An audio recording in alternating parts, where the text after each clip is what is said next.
KO debate series. We lit tonight. Y'all come through, man. Y'all know how we gonna show up and show out. See y'all all in the building.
Yo, what's up with y'all on a Monday night, man? What's good with y'all? It's your boy KO, Knockout Boxing, KO 86, Knockout Boxing 86, whatever you want to call me, I'm here, I'm live, we back. Welcome to another episode of Knockout Boxing 86 TV. Smash the like button as you come in the building. Show your love and support to the channel as you come in the building. Hit that super chat, hit that cash app. And make sure you drop a comment to let me know that you were here once you step in the building.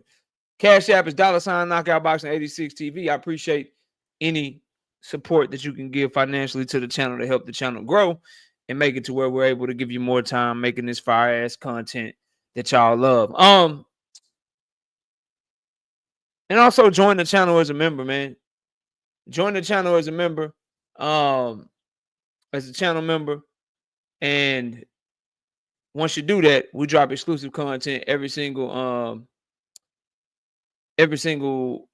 week. We drop exclusive content to the channel. So yeah, man, that's where we at. That's what we do. And let's see who we got in the building so far. Emmanuel Carter. Shout out to my dog Emmanuel Carter. 5-piece. No biscuit in the super chat. He said absolutely nothing. He just showing love to the channel, man. He's showing love to the channel. I appreciate you, dog. Shout out to Trap Band 337 with the 2-piece. No biscuit in the super chat. He said absolutely nothing. He just showing love to the channel. Shout out to my dog Tim Carey, not Jim Carey, with the 5-piece. No biscuit in the super chat. He said salute. Salute to you, dog. Salute, bro. Big Dog Willie with the 5-piece in the super chat, saying some bullshit that I'm not gonna read. And Big Dog Willie, tread lightly, bro. Tread lightly, dog. All y'all that claim to be cool with me, bro, and then go do shit elsewhere, talking shit, tread lightly over here, bro. Let's see who we got in the building. Shout out to Ahmad. What's up, Ahmad? Brother Huey Q, what's good? Opulent LDTV in the building. Green Villain Mike, what's up? Kathinas Gill, what's happening with you? Emmanuel Carter, my dog, in the building. Big Braille, what's up? Realistic Washington fans. Mike Moss, what's good with you? King Lord in the building. DXN Tsunami in the building. What's up with it, dog? Million Films. Kiro Black, what's up? Marzi, Sunchild, Chris, Night Rider, what's up? Marco Sinat, Todd Drakeford, Kevin King, what's good with you? William Old School, Lee Jackson. Chris is in the building. Yeah, I'm late, William Old School. I'm late. I had to get some work done on the full-time job, but now I'm ready to do the job that I love. Trey Skills, what up? James Marshall, what's good? Victor, I see you. Von Wise, in the building, boxing. Dead Space MMA. Terrell W, what's up? John. Jace. Boyce, in the building. John in the building. Truth in the building.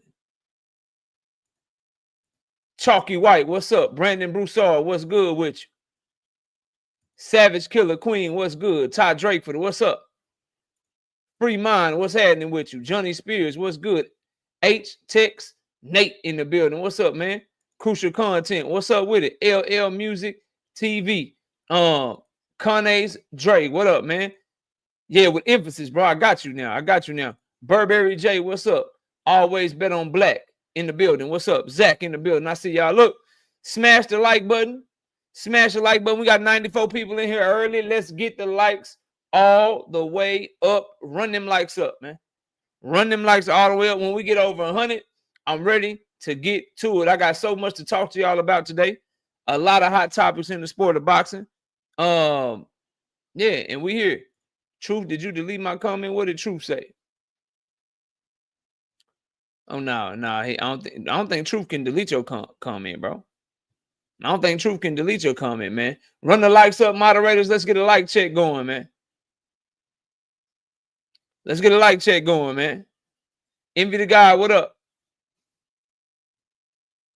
Let's get a like check going. My bad, dog. Why y'all don't be telling me my camera off, man? We at 50? No, that ain't nowhere near enough, man. Stop hate watching my shit, man.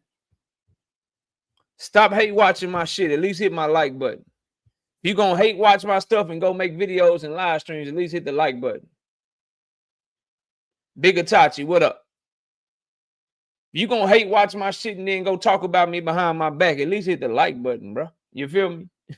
At least do what's free, cause nigga, you know what I mean? At least do what's free. That like button free. If you're gonna look over here for your content, if you're gonna look over here for your you know what I mean? If you're gonna look over here for your content and then go do your thing, you can at least hit my like button.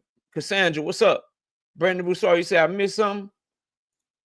I don't see. I got all the super chats. I got one from Big Dog Willie, Tim Carey, Trap Band, and Emmanuel Carter. I don't see no more, bro.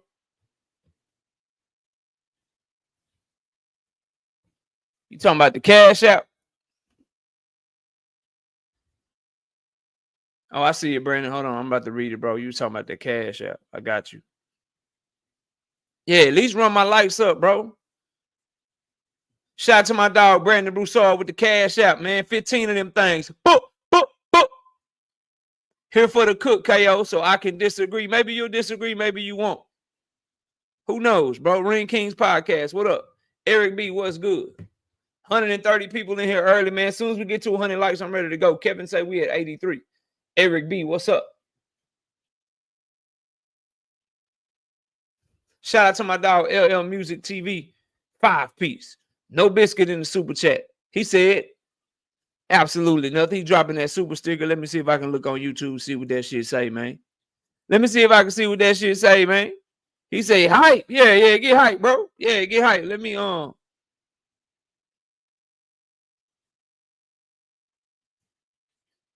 Yeah, get hype, bro. Val Bell Abuse, what up? Fight Sport Talk, what up?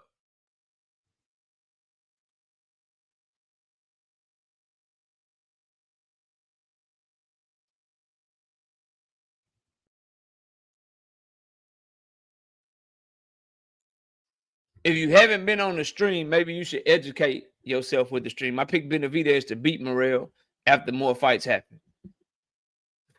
After more fights happen, so we got that prediction spot on, sir. Might wanna tune in more, bro.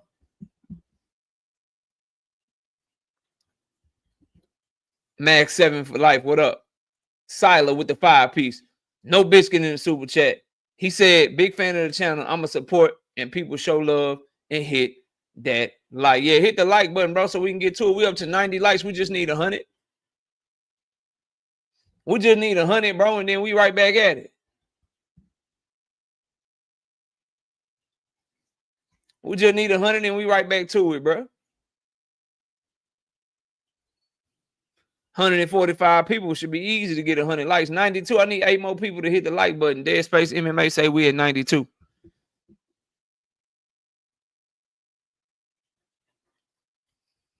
I think I spoke to everybody though. Yeah, I think 160, 15 more people just came in. You new people that just got here, hit the damn like button, man. If you just got here, hit the like button so we can get going. Asante L, what up? Hit that like button, Asante, if you didn't already, bro. Terrence Gayton, what up? Hit that like button if you didn't already, Terrence. Yeah, I can't start for less than 100, bro. Brandon say we at 97. I just need 3 more and I'm ready to get straight to it.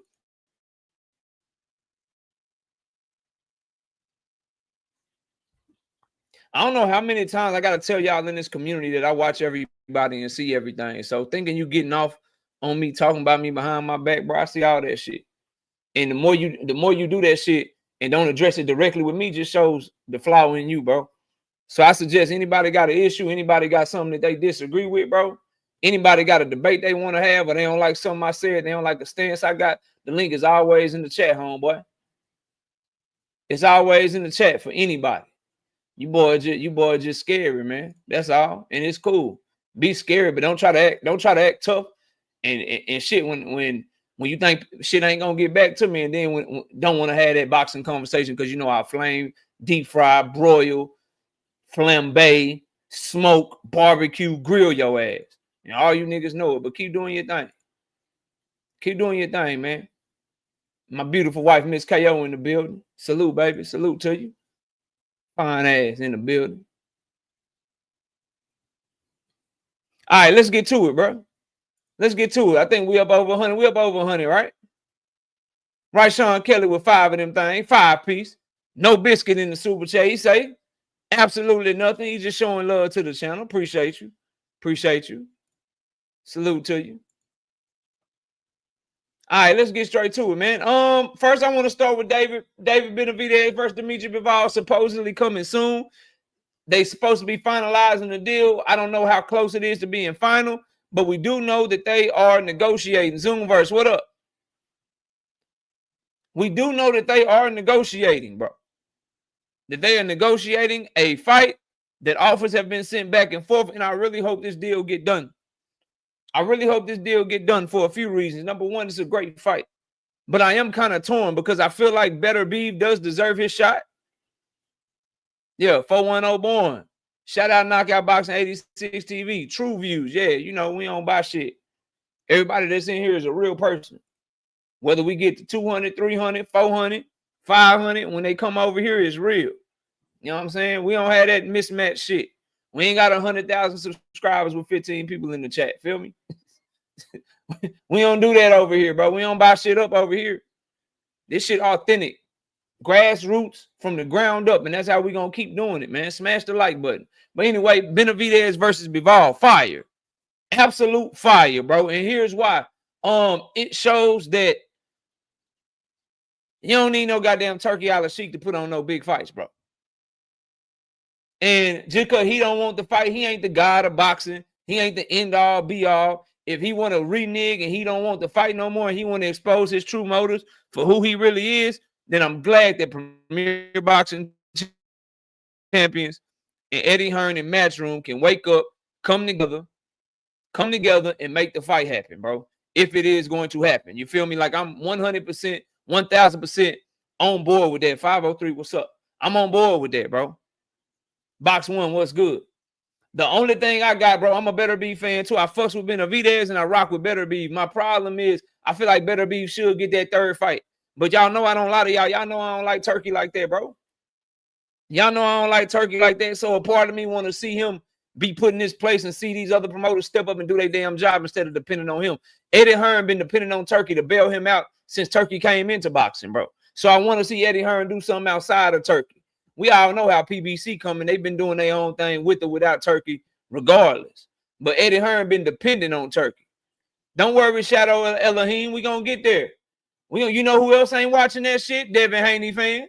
You know who else ain't talking about that shit? Content creators that love Devin Haney. Guess what they talking about today? Gervonta Tank Davis. Don't get me there yet, because I'm just warming up. By the time I get to that topic, I'll be plenty of warm. I'll be on fire like NBA Jam. Let me work a little bit. Don't worry, bro. Yes, I'm well aware that they have. I'm well aware that they have motherfucking what's the word? I'm well aware they got a goddamn press conference over there. Yeah, I'm well aware. Go tell that to Devin Haney channels that's talking about Tank Davis today. Don't worry, bro. Don't get me started, bro. I'm gonna get there. I got a whole rundown like ESPN First Take. You know what I'm talking about?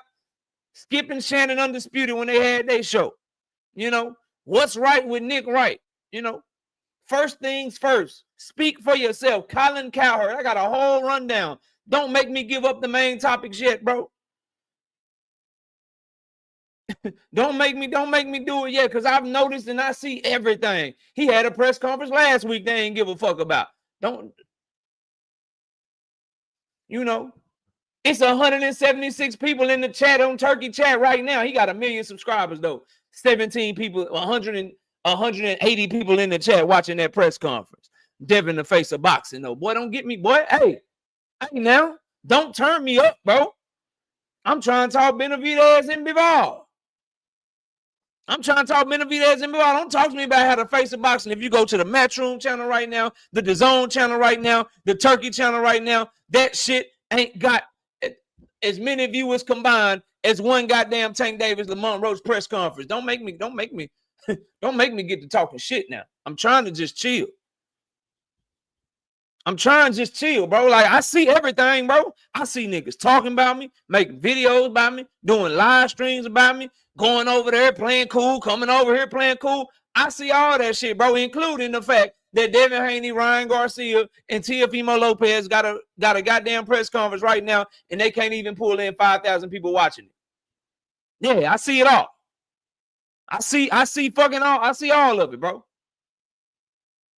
Shout out to Texas DT20, man. 5-piece. No biscuit in the super chat. He said absolutely nothing. He's just showing love to the channel. Salai, becoming a member to the YouTube channel. Appreciate you being a member. We drop exclusive content every single day. Every single week. So enjoy that membership, man. Enjoy that membership. Now, back to Benavidez and Bivol, bro. So with me not fucking with Turkey like I do, and having my I told you so moment with him telling all the promoters a big F you, I'm gonna go over here with Dana White. He ain't signed his partnership deal with Eddie Hearn, who been sucking him off. Eddie Hearn said he shined his shoes. Turkey said no thank you. He ain't signed no partnership deal with Oscar De La Hoya, who been sucking him off. Turkey saving boxing. He ain't signed no deal with Frank Warren, Bob Arum, none of them. He signed his partnership deal with Dana White. Now all the promoters in their feelings. And I hope what comes of it is start doing your goddamn job. Eddie Hearn, you gonna be able to get a fight for Jerron Bootennis without Turkey? Because Turkey got him that standing on this fight. You gonna be able to get a fight for Shakur Stevenson without Turkey? Because every fight that y'all tried to have for Shakur Stevenson, from Cordina to Schofield to Padley, Wadley, Padwork, Padley, that was some Turkey shit on the Turkey card. You gonna be able to do something by yourself. Time to turn up. You got Bivol. Looks like you might get the Benavidez fight. I say all that to say Bivol, you got him Canelo, but that's because Canelo picked him. Turkey got him the better B fight. Can you get Bivol a big fight with David Benavidez without Turkey having to be involved? So we shall see. And I just like the looks of it, bro. I like the looks of it of these promoters. And I'm telling y'all, Turkey overplayed his hand with that. F the sanctioning bodies, F the promoters and shit, because they mess around and come together. They going to get him the hell up out of here, bro. Sean Clark, what's up? They mess around, bro. They mess around for real, right? And get to working together, making big fight after big fight, they going to get him and Dana White the hell up out of here. I promise you that. But yeah, Benavidez versus Bivol looks like it could be coming soon in the summertime. We get Benavidez, Bivol. We get motherfucking Tank Davis versus Lamont Roach 2. Plus what PBC has already done this year. I'm just saying it. Benavidez, Morrell, Benavidez, Bivol, Tank Roach 1, Tank Roach 2. They got the Keith Thurman card that they putting on their YouTube channel this week. The very next week, they got the Sebastian Fundora card against Cordell Booker with Elijah Garcia on the undercard of that motherfucker. Y'all said they was going broke, though. Y'all must have forgot. What's up, Nuke? What's up? Y'all said they ain't giving you shit, though. He say right here, Dank say they ain't on shit. Okay, well, Top Rank is losing their goddamn minds. They ain't got no goddamn network partner right now. Matchroom is lost without Turkey Alashe, right? Golden Boy Oscar De La Hoya said he felt offended today that Turkey said that, and his feelings is hurt. If they ain't on shit, name the one promoter that is on shit right now. Come on, bro. You got to stop hating on that brother Al Heyman, man. Let him cook. Let him cook, bro. Anyway, moving on from that, dog. Teofimo Lopez said Ryan Garcia is playing the character. Looks like Teofimo playing one. He slapped the shit out of Arnold Barboza, what y'all telling me in the chat. Why he ain't slapped Bud Crawford like that? When Devin Haney pressed him all those years ago, why he ain't slapped Devin like that, bro? I can't stand picking and choosing as fighters and picking and choosing as human beings in life, bro. I can't stand the picking and choosing as shit of it all, bro. Like, why you ain't slap Bud, bro? You ain't slap Bud. You ain't slap Devin. You ain't slap nobody you called a monkey. Nobody you called a racist derogatory term. You ain't slapped Najee. You let Najee check you. And you know, I fucks with Najee and Cigar Talk. But you over here getting checked by civilians and YouTubers on top of boxers. But Arnold Barboza is the one you choose to slap. You picking and choosing ass. What's up with it, Jamaica Clark? You don't get your picking and choosing ass out of here. He talking about Ryan playing the character. I guess it take one to know one. Because if Ryan Garcia playing the character, what the fuck is Teofimo doing, bro? He all rah with Arnold Barboza Jr., but he let Bud Crawford put him in a headlock and look at him in his face and say, so I guess I ain't gonna have to fuck you up now. And he just stood there. Can we spar though? Can we at least spar though? Will you please spar me though? Devin Haney look you in your eyes, tell you ain't gonna do shit. He ain't gonna do shit. And guess what you do?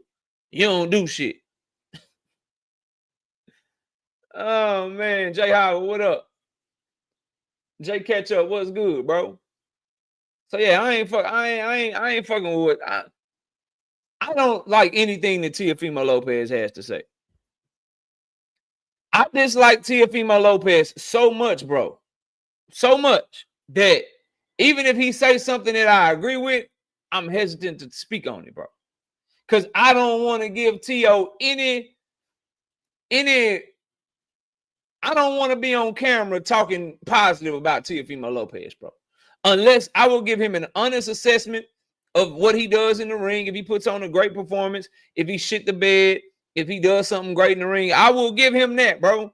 But I dislike the man so much that if he says something or has an opinion that I agree with, bro, I try not to even speak on it unless somebody bring it up to me first, bro. Case in point, y'all ain't seen no Teofimo Lopez about what he said about Tank Davis. Because he said something nice about Tank Davis. I ain't said shit about it. I ain't said a goddamn thing about it because then you're not going to catch me titling the video Teofimo Lopez says the Tank. Nah, bro.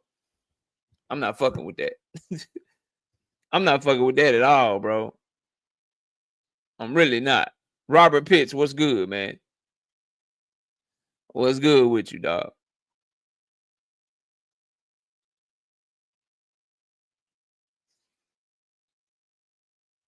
What's happening with you? So, but yeah, Teofimo, man, just cut it out, bro.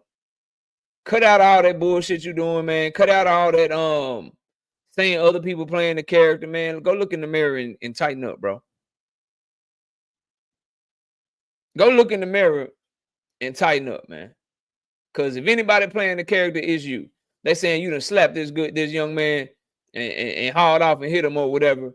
He probably wasn't even expecting that shit. But then when you get in front of these dudes you've been talking all that shit about, you let them just straight up turn you into a bitch. You let Bud Crawford turn you into a little bitch. And like Silas said, bro, smash the like button, bro. George Gordon, what's good? About trying to hear that shit. Oh, first of all, T.O., somebody let T.O. know he like the first fight on the card. We don't need you to sell shit. You getting your guaranteed money off the rip. You ain't getting no pay-per-view money. You ain't getting no live. You ain't getting no live. I'm gonna go look at it. I ain't seen it yet because you know I had this show to do. You know, I got more people watching me right now than Turkey Al Sheik. I'm just saying.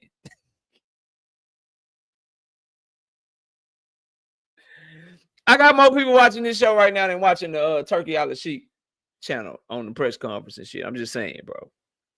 Just point that out to y'all real quick. If I may stunt a little bit. if I may stunt a little bit. Sean Clark was good, bro. If I may toot my own horn a little bit, let me just let it be known that there's more people give a fuck about what I got to say than that goddamn press conference. I'm just saying, bro. Nah, but yeah, y'all say he slapped that man. I believe y'all, cause my chat don't be lying and shit. But you slapping that man and like, see, my mind don't work like a lot of content creators. As soon as y'all told me he slapped him, my first thought was, why the fuck he ain't slapped him? Why he ain't slap motherfucking Bud like that, bro? That's the first thing when I see people trying to like bully and shit. The first thing I go to is, okay, do they bully everybody or are they being selective and shit? First thing, like, why you ain't slap Bud like that? Why you ain't slap Najee like that? Why you ain't slap Devin like that? What do Devin, Najee, and Bud all have in common?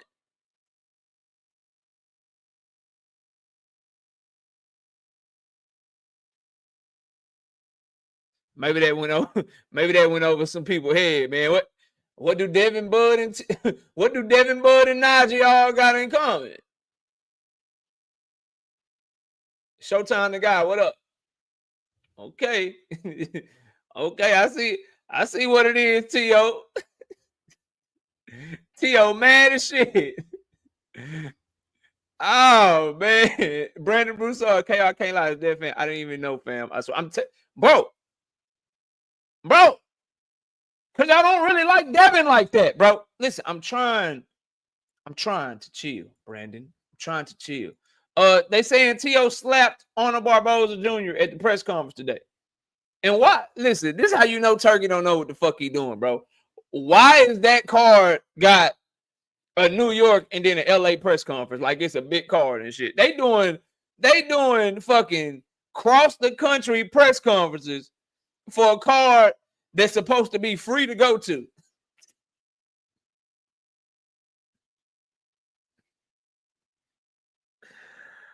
They already in the hole millions of dollars, bro. This who y'all want to run boxing, bro. This is the one y'all love so much, man. These niggas doing. Yeah, I don't like him, thank Father, at all.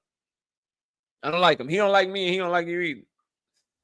Y'all want this dude that don't even know how to do just normal money-making moves to be running shit, man. And then when he got an opportunity, he did everything y'all said he wouldn't do. He don't give a fuck about promoters. He wanted to be a promoter himself. He started his own promotional company. He only care about the best, fighting the best. He said, I'm finna crush all y'all, nigga. I don't want Bivol versus Benavidez, nigga. I want it. I want what I want. I don't give a damn about the best fighting the best. I want the fights I want.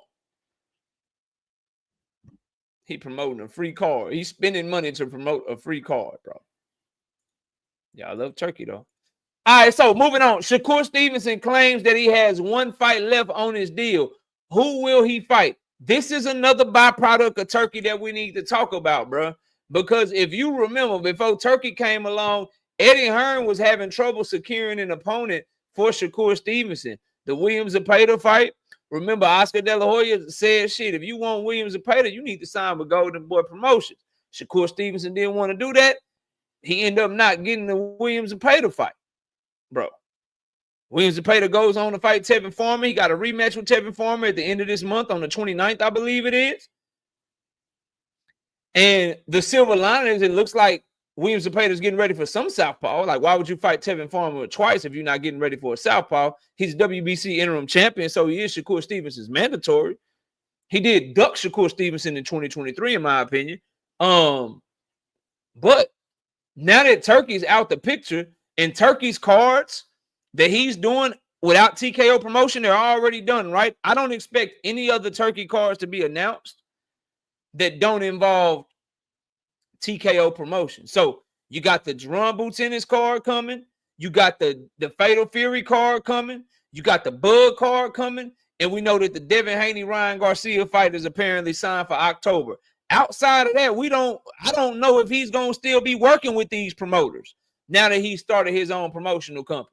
So with that being said, with the way that Oscar De La Hoya is talking and how he's like, I'm going to do my thing. Turkey want to have competition. Then we going to just do our business over here at Golden Boy.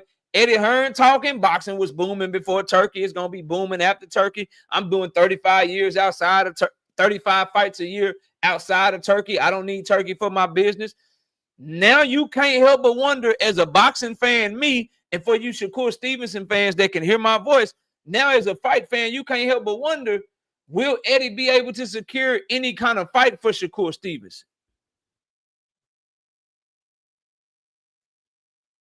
Will he be able to secure any kind of fight for Shakur Stevenson outside of what's going on with Turkey? And I understand that, Teach, but remember, Canelo is signed directly with Turkey. He signed a 4-fight deal with Turkey. So by all intents and purposes, he's a TKO fighter.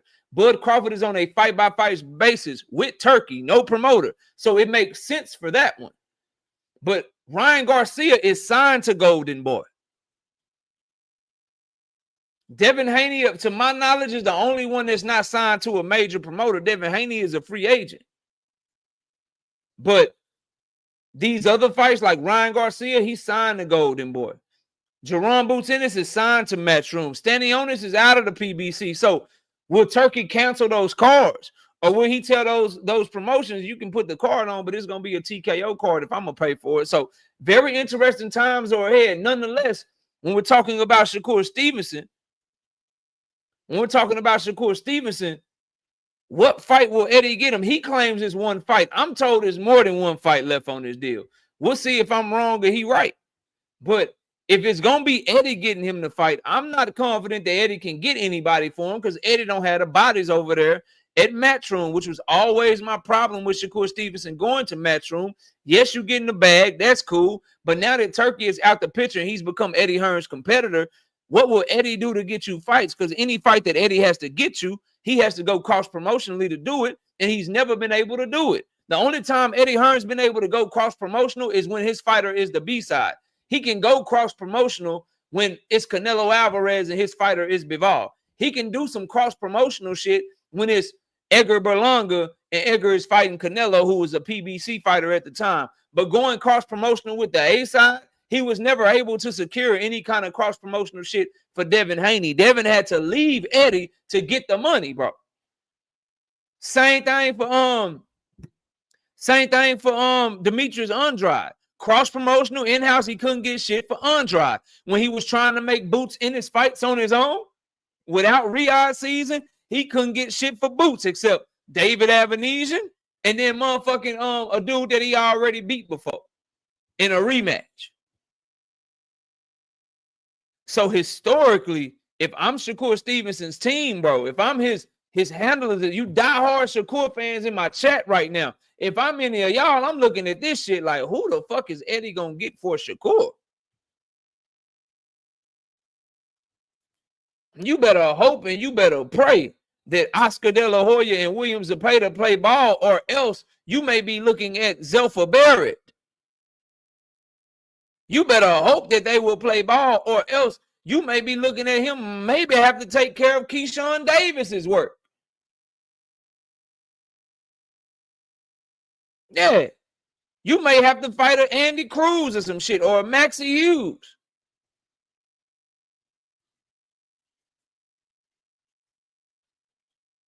So I think that's important. Because if you notice, when I hear Eddie talk about plans for Shakur Stevenson, he brings up names that he doesn't have any control over. And that's always a tricky place to be in, because you can't do anything without those other promoters. At least if you have the stable, you have a little bit more control. Hey, fight this guy or I'm going to bench you. Hey, fight this guy, and I can promise you another fight with such and such in the future. He's calling out names for Shakur Stevenson that he doesn't have any control over. I've seen people bring up names like Raymond Muratalla, top-ranked fighter, already going the IBF route. I've seen, obviously, people bring up Gervonta Tank Davis, PBC fighter, looking like he about to have a rematch with Lamont Roach. I hear people bring up Lomachenko, top-ranked fighter. I hear people bring up William Zepeda, Golden Boy fighter. Like, at the end of the day, bro, at the end of the day, the fact of the matter is this, bro. He's in a tricky situation because he signed to a promoter that don't got no inventory for him, bro.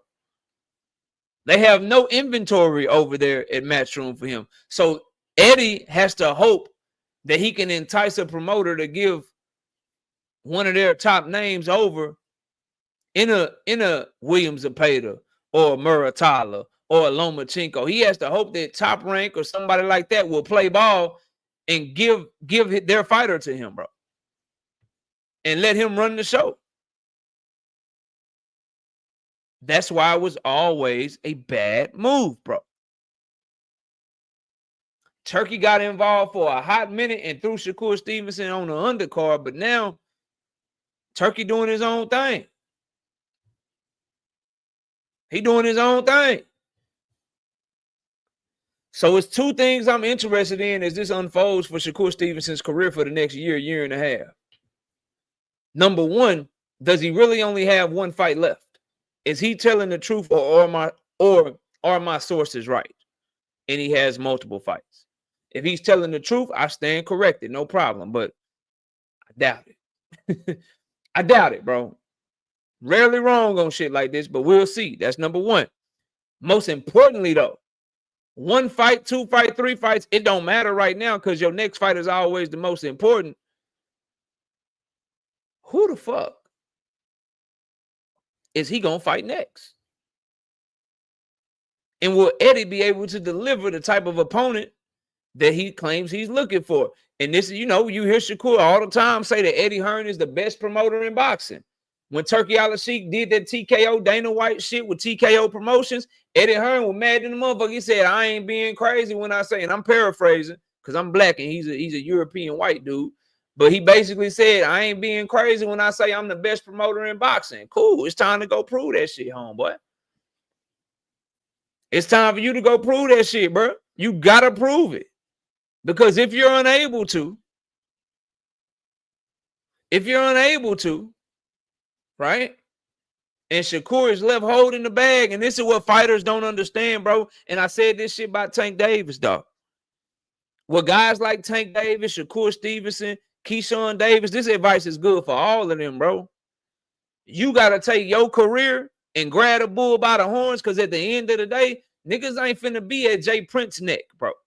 Niggas ain't finna be making Josh Dubin videos and live streams, bro.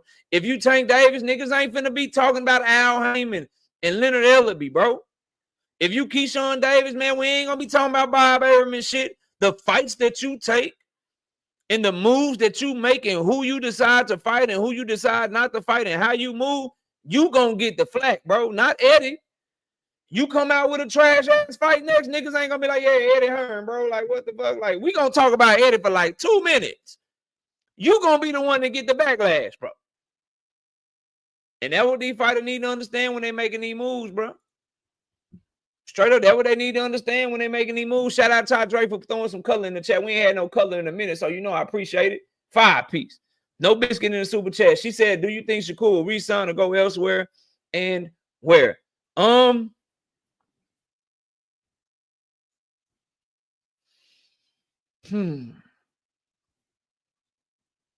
think it'll be a crossroads for him, right? If it is one fight and Eddie don't deliver the fights, then we get to see if he really mean what he say. Because we all know where the fights are at, right? The fights in his division are at Top Rank and Premier Boxing Champions. So if he re-signs with Eddie and still calling people out from across the street, then we got to start asking, like I said, do you really want smoke? I would hope he would go elsewhere. I think he should go to whoever can deliver him the fights. He'll be a big name free agent. You go over there, and I've always said this about Shakur, and his fans don't like me. You know what I mean? But whatever. Fuck them. If you don't like me, fuck you too. Like, it is what it is, right? But what I've always said about Shakur is this, bro. When you are a free agent, you have to go to where the fights are at. Because if you don't, you just put another barrier between you and the fights that you want. So if you claim you want these names, you need to be where they at. You need to be where they at. If you're not where they at, then you putting an extra barrier on top of it to give people a business case for not looking your way. Give them no business case. Give their promoters no choice by saying, I'm over here too. What's happening? What up, drink more water? So for me, it's hard to say because I want to believe that he really won't smoke, but it's so many contradictions and so much bullshit going on surrounding Shakur and what he say and how he move and shit like that. I wouldn't be surprised if I seen somebody put in the chat, I wouldn't be surprised. He's like, I'm going to be the first fighter ever to sign a TKO Promotions. Like, I wouldn't be surprised at shit like that. But what he has the ability to do in my mind is you love to talk your shit. Man, you go to all these promoters and you say, look, I want this name, this name, this name. And I'll sign a 2-fight deal if you put these names on the contract. If they don't put the names on the contract, you come right back to your Twitter, Shakur Twitterson, and you let it be known. I met with PBC today. I said I wanted Tank and Frank Martin, and they wouldn't even offer me Tank and Frank Martin. Instead, they offered me such and such and such and such. These niggas ducking. You go to Top Rank, you say I asked for Loma, I asked for Raymond Muratalla, I asked for Teofimo Lopez. They wouldn't give me them. Instead, they offered me such and such, such and such and such and such. And you explain that to the people. And Shakur fans don't like it, but he tweet everything else. That's why that should be the expectation. He probably done tweeted like 10 times since I started this live stream, bro. And of course, I'm being facetious and I'm joking, but y'all know that nigga tweet a lot.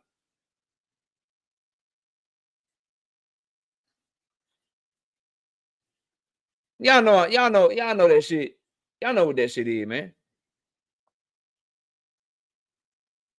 So I hope he won't resign, and I hope he'll go to where the fights is at.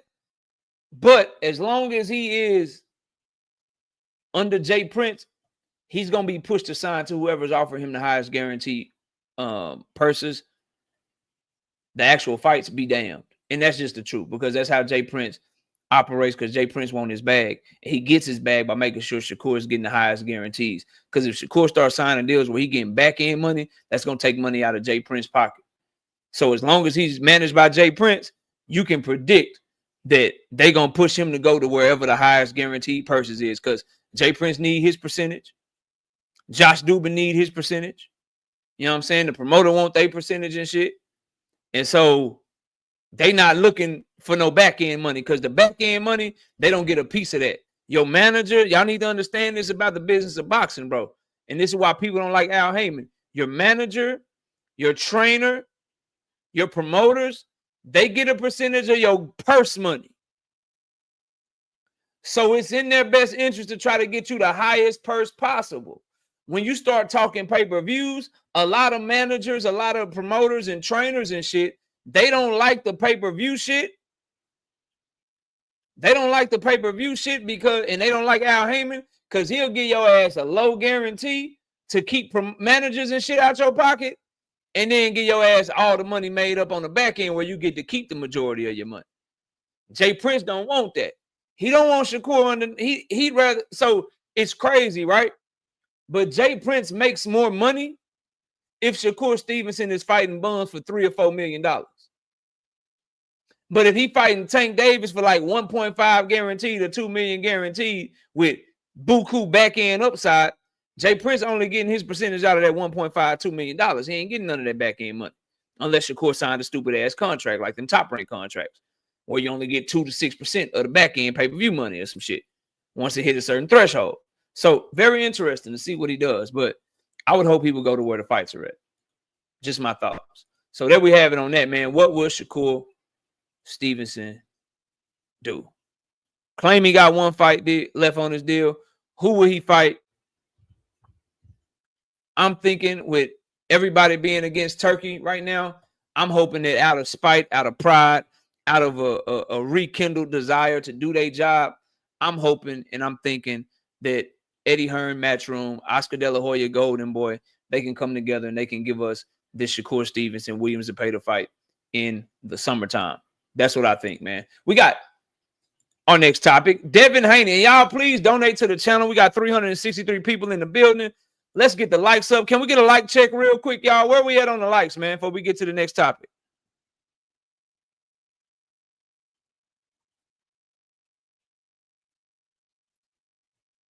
Where are we at with the likes, y'all? Let's get the likes up. 210. Let's please try to get the likes to 250. It's 370 people in the building right now. We need to be at least at 250 likes. I really want to get to 300. Can we get to 300, man? Just real quick. Everybody that's in here that forgot to hit the like button, jump them likes up real quick, man. Jump them likes up real quick. Jermaine 419, what's good? All things, what's good, bro? And please don't forget to support the channel in the Cash App or the Super Chat, man. Your support is highly appreciated. We got to keep that moving, man. We got to keep the support coming so I can do more live streams, make more videos, and quit this damn 9 to 5, man. I want to talk boxing for a living, man. Not just a side hustle. So help me out, man. Right, Sean Kelly, 2-piece. No biscuit in the Super Chat. He said absolutely nothing. He just showing love to the channel. I appreciate you, right, Sean? 224. Can we get 26 more people to hit the like button real quick, man? Drink say Ramirez ain't got no confidence. Kurt said, nah, Kurt, you ain't weird. You just have decorum, bro. You just practice decorum. Okay? You just have decorum. A lot of people don't. So I appreciate you for that. There's a certain order to things, and you follow that order, man. And I appreciate you for that. 378 people in the building. Where we at on the likes, man?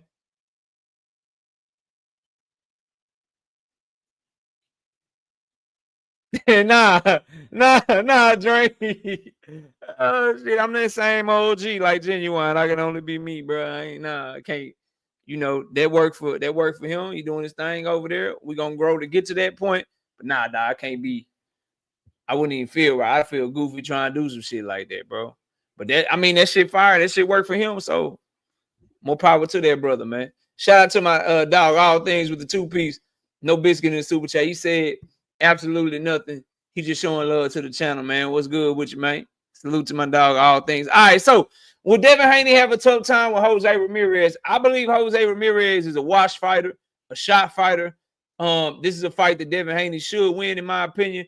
Whether or not he has a tough time is going to be dependent upon them demons that he got, bro.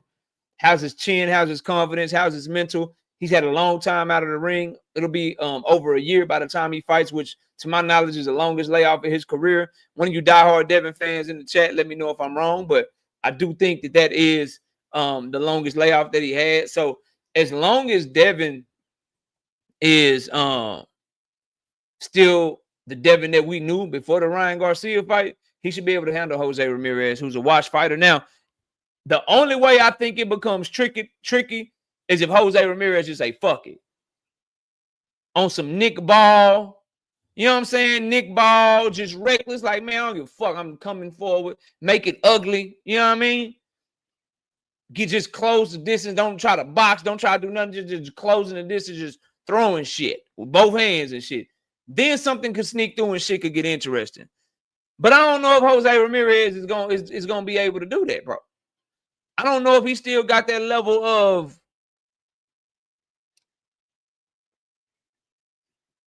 tenacity in him.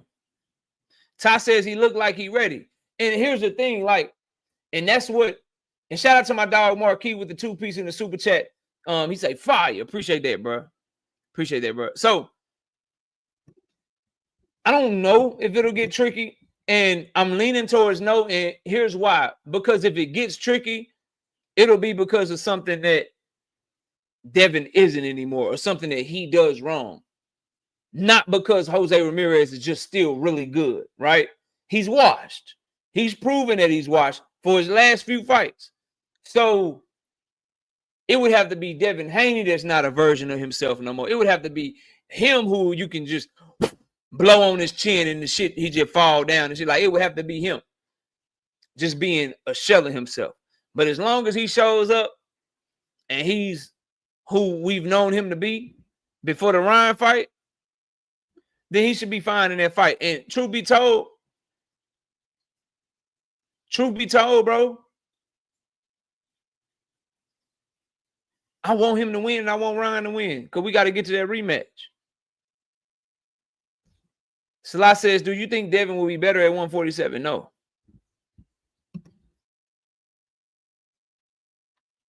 No. Because I don't think when you take the type of punishment he took in the Ryan Garcia fight, when you're struggling with your power and your chin's been questionable, you know, the Ramirez had him, you know, everybody look like, goddamn, you all right? With the Ramirez punching the 10th round, what Ryan Garcia did down to him at 140. When you are having those type of issues, I rarely think that you're going to be better by moving up and fighting bigger and stronger fighters. Rarely do you see somebody struggling with their chin, struggling with their power and shit at one weight class. Rarely do they go up and then that's the answer. Like, I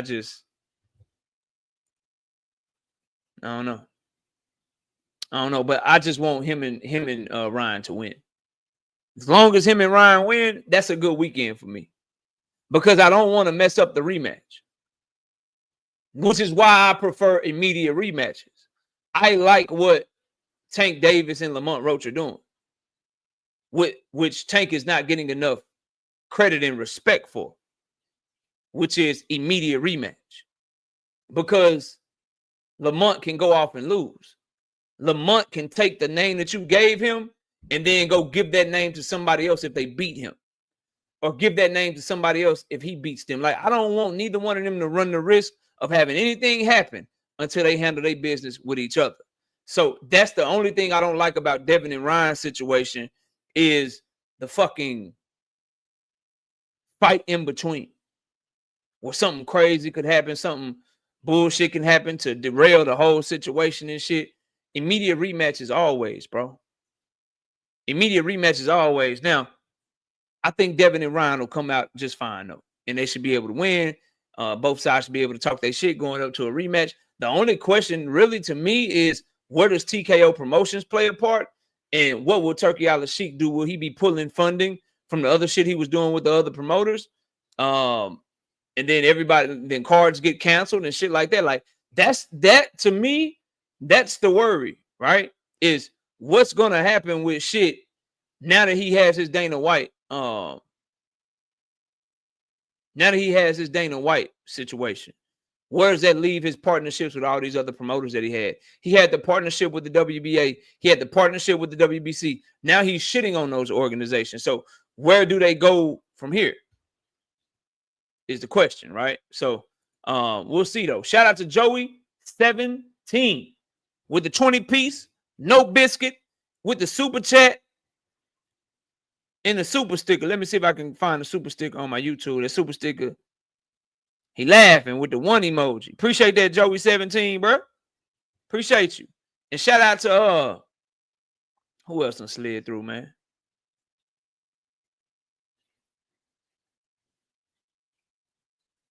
Shout out to Jay Smooth, man. 5-piece. No biscuit in the cash app. You say supporting the grind. I appreciate you, big dog. And then shout out to Jamaica with the 10-piece. No biscuit in the cash. Yeah, I appreciate that, Jamaica. Thank y'all. Thank y'all for y'all support, man. We working over here. Almost 400 people in the building. Run the likes up. Run the likes up, man. Run the likes all the way up. Let's move on, man. Let's move on. But to me, the only way I can see Devin having a tough time with Jose Ramirez is if Devin Haney is a shell of himself. As long as he can still show up and be who he was before Ryan Garcia, he should handle Jose Ramirez just fine, in my humble opinion. Now, I alluded to this earlier. Oscar De La Hoya speaks on Turkey and Dana White, and his feelings are hurt by Turkey. But before I do, I see we got a couple of super chats, so let's see what the people talking about. Shout out to Todd Drake, put back in the super chat. 5-piece. No biscuit says, speaking of that, KO, the TKO, does that mean boxers have to fight the MMA? Or like, how does this work? Why is Dana involved? No, it's going to be only boxing. Dana is involved because Turkey wanted to bring somebody in to run the company for him. So Turkey is the money man. Dana's running that shit. Because they want to start a boxing league and they want that same model. They want to build up a league, build up their promotions, right? And they want to put it to where they're seen as the authority in boxing. Kind of how like there's a lot of leagues in MMA. You got Bellator, you got the PFL, you got a lot of leagues in MMA, but don't nobody really care about them. The only thing that matters is UFC. It's like the NBA, right? Or the NFL even. Like there's other football leagues, there's other basketball leagues around the world and in America or whatever, but the only ones we care about is the NBA and NFL. So whoever win that, that's who the best is. That's where all the best fighters is at. That's where all the best athletes is at, the best football players and basketball players. That's what they're trying to do. So no, he won't fight MMA fighters. It'll be a venture outside of what they got going on with the MMA. So yeah, but that's how that'll go. Shout out to Fool Ass Earth Man, 10 piece, no biscuit in the super chat. He say, I see a lot of goofies keep talking about Shakur versus Tank. Let's keep that same energy now that Haney's at 47. Let's get Haney versus Ennis. No excuses. Best fight the best, right? Or is it just for Tank? Yeah, I don't see a lot of Gervonta Ennis versus Haney talk, but yeah, that fight definitely needs to happen. Devin Haney has been put in a position to be Mario Barrios' mandatory. Jerron Boots Ennis is looking to unify. So fight Barrios, get his belt, fight Boots, unify. Right? Put yourself in that position. We'll see how that plays out. As far as Tank and Shakur, listen, bro, that conversation definitely needs to still be happening. That's still one of the best fights in boxing, in my opinion. But the man in me, the diehard boxing fan in me, really need Tank Davis to go get that Lamont Roach shit back. Tank versus Shakur is cool, but Tank got some business he needs to tend to first. And if anybody don't understand that, if you think Tank should not fight Lamont Roach but fight Shakur instead, then you and I ain't built the same, bro. Lamont Roach is the only option, in my opinion, for Tank Davis. So I'm cool with the Tank and Shakur conversations. I understand the rivalry, but I'm not like a Shakur fan, bro. I don't like if one of my favorite fighters have a subpar performance and they don't perform well, I want them to get right back to it because I truly believe in them, right? A Shakur fan will escape with a dud performance and then act like he just boxed circles around a motherfucker. I don't move like that, bro. Not me, at least. I can't speak for every Tank Davis fan, but all the fans I know pushing rematch. We ain't ducking away from wanting Tank to prove his greatness and shit and holding him accountable to do that. Like, so the Shakur Tank shit is cool, fool ass Earth man, but Tank got a draw on his record now, and he got to go show that he beat that. Like, you can't say that you won every fight no more that you ever been in, but you can still put yourself in a position to say, I beat everybody I ever stepped in the ring with. That one draw I got, I went and I handled that shit and showed y'all what it really was. That's what I'm on right now, bro. And they say it's coming soon. So, while he's doing that, Shakur, keep fighting, fight on your undercard against whoever you're going to fight. Get on that Bud and Canelo card as the co-main or the co-main, whatever the fuck. And do your thing, bro. Tank got to handle that Lamont Roach shit, though. Shout out to Dion with the 5-piece, no biscuit and super chat. Just got here, but showing love to the channel. Salute, Dion. Shout out Mr. Boxing Fanatic with the 2-piece, no biscuit and super chat. He say salute for the cook. Nah, people question Lennox Lewis, bro. You just ain't had social media back then. And here's the thing. You and I both know people, including you, if Tank Davis don't go into an immediate rematch, if he don't go into an immediate rematch, people like you, y'all gonna cook him. Y'all gonna swear he ducking. So kill that noise and go handle your business, bro. I know Drink, but let him rewrite history, bro. Let him rewrite history. The rematch is coming, bro. Yeah, nah, we don't move like that over here. Because he wouldn't get the benefit of the doubt. No, it's not, bro. No, it's not. Because he ain't got no he gotta restore that questionable performance, bro. You don't take no draw where a lot of people are saying that you lost and then just go fight somebody else, bro. He's handling this shit the right way. He's handling this shit the right way. Quee in the building. What's up, Quee? Salute. He's handling this shit the right way, bro. Now, Oscar speaks on Turkey, Dana White, and his feelings are hurt. It's the same thing I said about Eddie Hearn, right? It's the same thing I said about Eddie Hearn. Turkey took promoters that was already doing poorly and gave them an excuse to be lazy. Now he got your best asset, Ryan Garcia. He got him in a position where he's about to be on 2 Turkey cards after Turkey just shitted on you. He about to be on 2 Turkey cards after Turkey just shitted on you. So Oscar De La Hoya, you've been losing your grip. You've been doing these Golden Boy Thursday night fights. Other promoters have had to bail you out to put on big fights for you, from Turkey to Al Heyman. Munguia left your ass. Canelo left your ass. Step your game up. Step your game up. Step your game up and get shit cracking. Because Turkey coming, bro. He coming for your ass. You the weakest link right now. Eddie doing a little shit without Turkey. He still got them UK cards popping. He got UK boxing popping right now. He doing his thing without Turkey a little bit. You though, Oscar? You though? Get your shit together, man. Get your shit together, because Dana White and Turkey, Dana already said, I'm coming. Listen, I work with other promotions if I have to, but I'm not really trying to do that. He is coming to try to UFC this shit, bro. He's coming to try to UFC this shit. You better get your shit together, Oscar.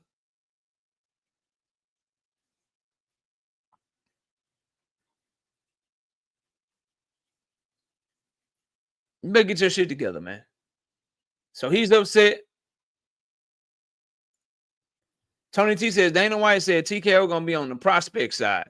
Said something about a minimum of a $10 million budget. Yeah, they trying to do the prospect shit. Then they going to build their prospects and act like they the best.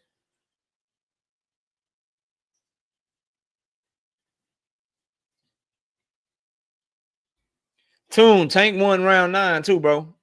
I see your comment. That's to start off with, Tony. We'll see how it goes, though, bro. We'll see how it goes. I think that shit gonna fail miserably, man.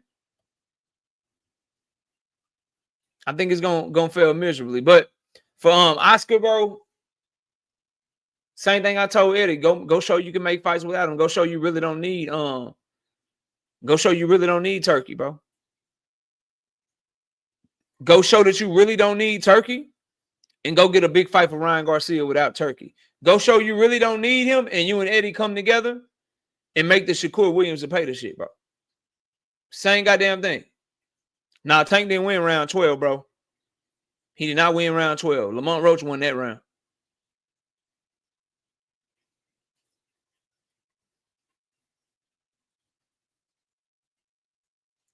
But that's all I got on that, bro. Let's keep it moving, dog. Let's keep it moving.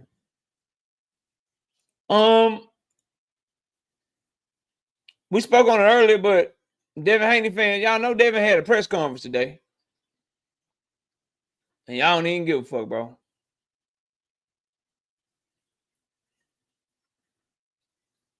Y'all don't even give a fuck, bro. This man had a whole press conference today. And you know what y'all talking about? You know what y'all talking about? Y'all talking about Gervonta Davis today, bro. And why ain't y'all talking about Turkey, bro? And TKO Promotions and Dana White? That's big news, bro. That's big news, bro. Y'all ain't talking about what he said about Bivol and Benavidez.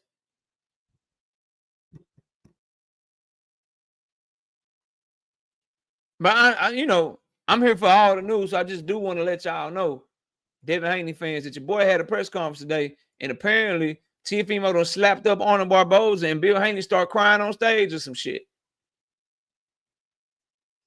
Oh, and Turkey announced his new promotional company, TKO Promotions, and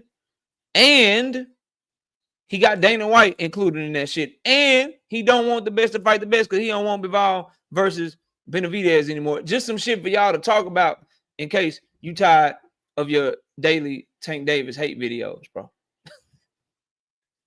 Just in case you tired of your smear campaign and your lies. Just in case you tired of that, bro. You can talk about that. Oh, and you can still, it's still not too late to talk about Turkey Al-Sheikh moving the quarter of the century from a 20,000 seat arena to a 5,000 seat auditorium, bro. It's a lot of other shit to talk about, bro. There's big news in boxing. I don't know why you would avoid it. I don't have any clue why you would be avoiding those. But looks like a lot of you are avoiding those topics. Just a thought. Greenville and Mike with the 5-piece. No biscuit in the super chat. Salute KO and all the real ones in the chat. F the fake 100. 100, bro. 100, bro. I'm with you. I am with you all the way. Let's keep it going, bro. Let's keep it going. Bud Crawford fired some more shots at Gervonta Davis in the Ring magazine interview that we got to talk about. Jup, what up?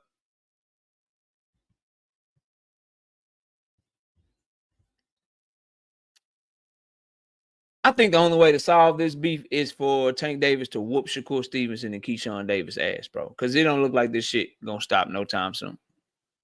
Jonathan, what's up, bro? It don't look like this shit gonna stop no time soon. Here are the clear facts.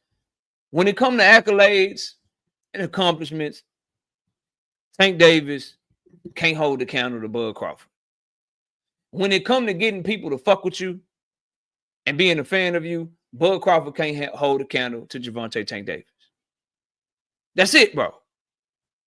That's it, dog. Like, other than that, they can't fight for real. One's about to be at 168. The other one is 135 pounder, bro. Okay. But this idea, bro, that there's nothing for Bud to be. Why would he be jealous of Tank? Why would he be jealous? Why would Bud Crawford be jealous of Tank? Because Tank gets paid off of his worth. Bud Crawford gets paid off of another man's generosity, bro. I'm not talking about resume. I said accolades and accomplishments, Nuke. The resume debate, I'd have that, and I'd be able to argue for Tank real easy. Real easy. Wouldn't be hard at all. But that's why I say, like, the conversation, them boy, it's getting very personal for both of them. It's getting very personal for both of them. So my suggestion is, Bud, coach up your little mans and them. Tank, handle your fucking business. And then when you get in the ring, when y'all get in the ring, knock them motherfuckers out and look at Bud. If Shakur fucking do him dirty, then you look at Tank. And y'all handle that shit, man. Y'all handle that shit. Y'all handle it. That's the only way to handle it, bro. Shout out to Tune with the 10-piece, no biscuit and super chat. I tell you what, though, before I read the super chat, I'm going to read it, Tune. I tell you what, though. Call me crazy. But I like Tank in these types of moments, bro. What did Kendrick say, bro? He said, I don't like when Drake act tough. I like Drake with the melodies. I got a similar stance and a similar line with like Gervonta Davis in his situation, bro. Like, I don't like Tank Davis with the braids no more, bro. I like Tank with the fade, bro. I like him when he feel like everybody against him, bro. I don't like the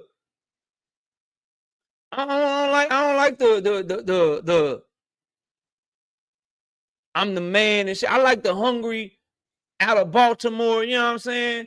Just signed to Floyd, world champion, you know what I mean? Coming to step on shit, throwing bombs from the opening run. Like, We need that Tank back, bro. We need him back, dog.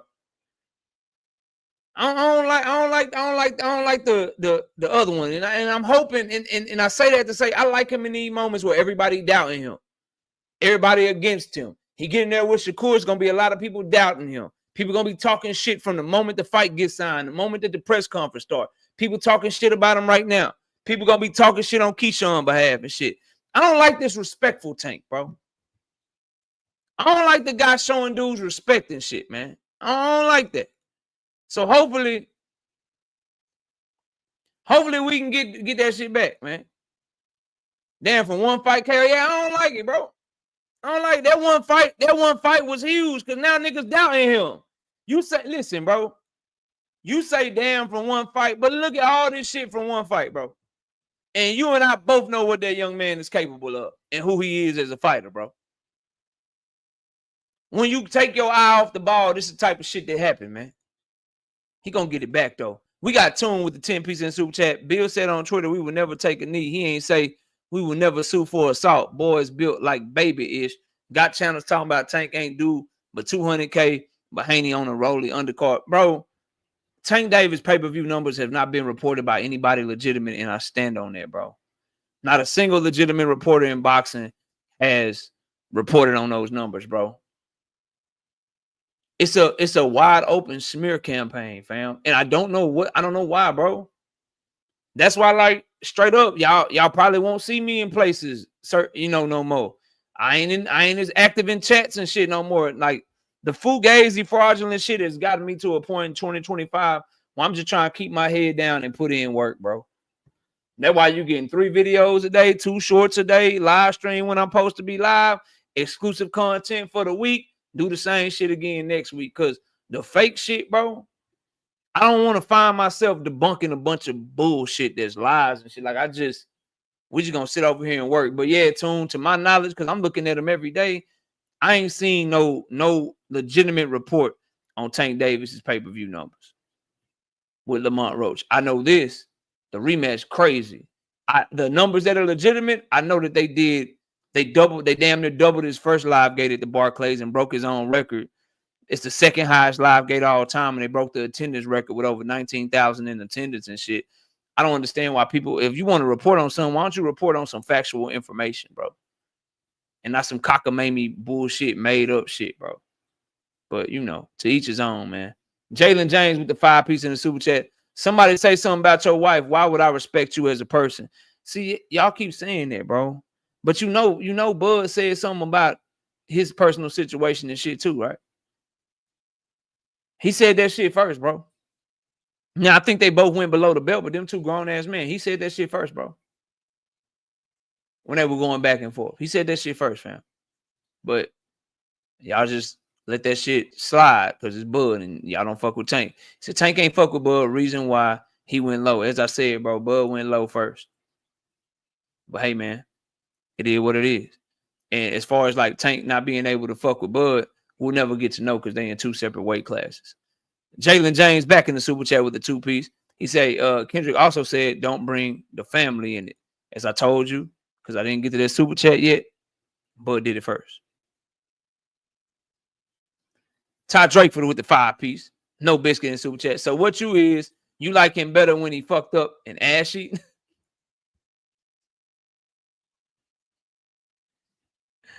Oh, shit.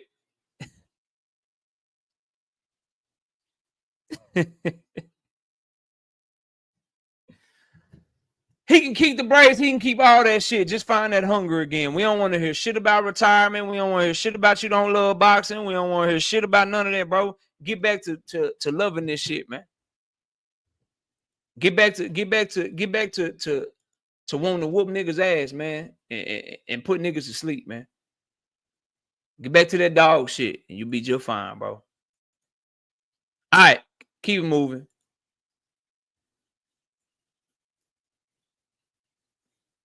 The hunger is gone. Let it go, fam. We're going to see. We're going to see. You forget that Frank Martin performance and Ryan Garcia performance and Hector Garcia. You forget that shit so quick. My goodness, bro. People get motivated and unmotivated and motivated all the time. And once they find motivation, they get it. Great ones always looking for that shit, bro. Michael Jordan was so unmotivated, he retired and came back just fine and won 3 more championships, dog. Could do this shit all day, bro. Could do this shit all day, fam. Floyd Mayweather retired, took 18 months off, came right back. Ray Leonard took like 3-4 years off in the sport, bro. Came back and beat Marvin Hagler, bro. So I did it. You can't find new motivation and get that spark back. You tripping, bro. You can get that shit back at all times, bro. You can. So I don't know what you're talking about, bro. All right, moving on. Sticking to Tank Davis, he got removed from the Ring Magazine pound for pound rankings in a predictable move. Listen, a lot of people are upset. I'm not upset.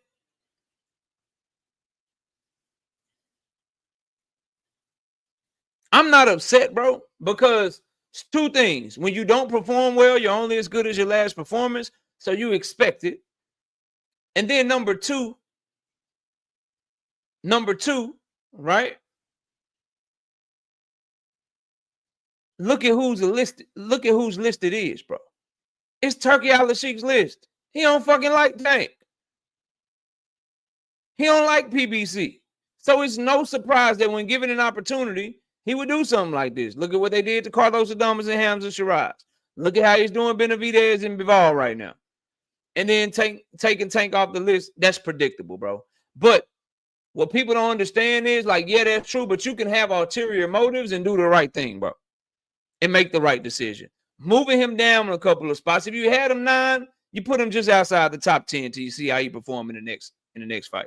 You had him 8, you put him just outside the top 10 to see how he perform in the next fight. You had him top 5, you take him out the top 5 to see how he performs in the next fight. After a performance like that, he is supposed to go back a couple of spots. He's supposed to go back a couple of spots. So, no harm, no foul. Just when he does Lamont Roach dirty in the rematch, just put him back where he belongs. And Devin Haney being number 9 on the list, Joseph Jackson, is diabolical, bro. But it's cool. His Ryan Garcia performance didn't happen. So, keep him on the list, whatever. He's an undisputed champion, 2-division champion, got his ass whooped by a drug cheat. Keep him there. Keep him there. We'll see how shit goes as the rest of the year plays out. But as I was saying about the pound for pound shit, yes, Turkey Al-Sheik Ring Magazine have ulterior motives, in my opinion, but it came to the right decision. It's still the right thing to do. It's kind of like the analogy is like, for those of you that got a spouse, right?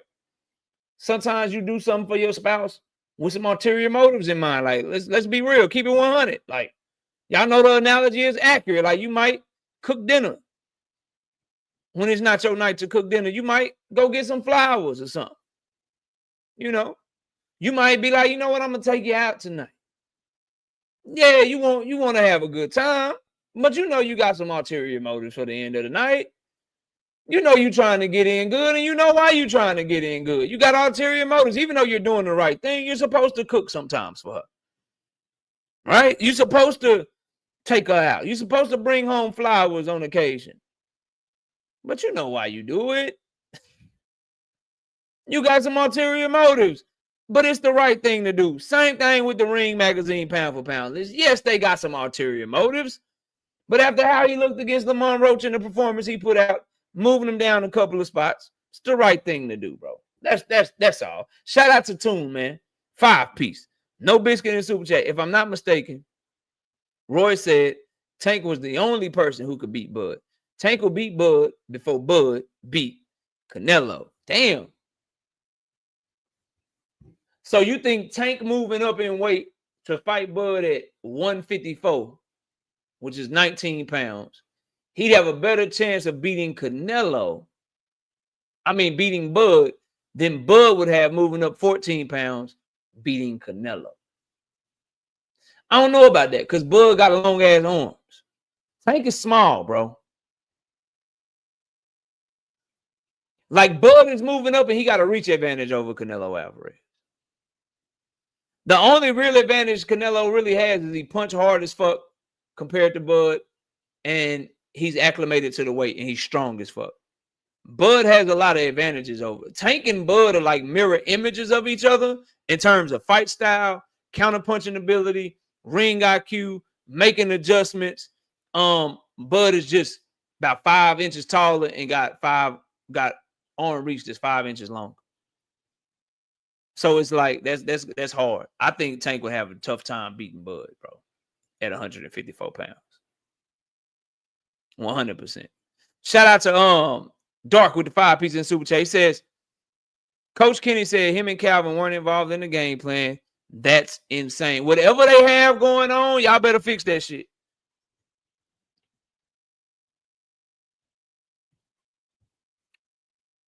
Yeah, Victor, but they were fighting at 135. Basically, Victor, this is where I'm at. They fight at Tank Davis weight class. Tank Davis washing the fuck out of Bud. They fight at Bud Crawford weight class. I'm favoring Bud.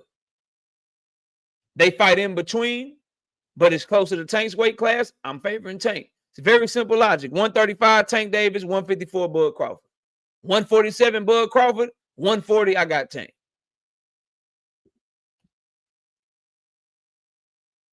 That's how I look at it. They got like 3-4 weight classes separating them, right? 154, I favor Bud tremendously. 135, I favor Tank Davis tremendously. 147, I still slightly favor Bud Crawford. 140, I favor Tank. That fantasy fight that we talking about is won before they ever step in the ring. That fight's won in negotiations. That fight, the winner of that fight is based on the weight class. The winner of that fight between those two is based on the weight class.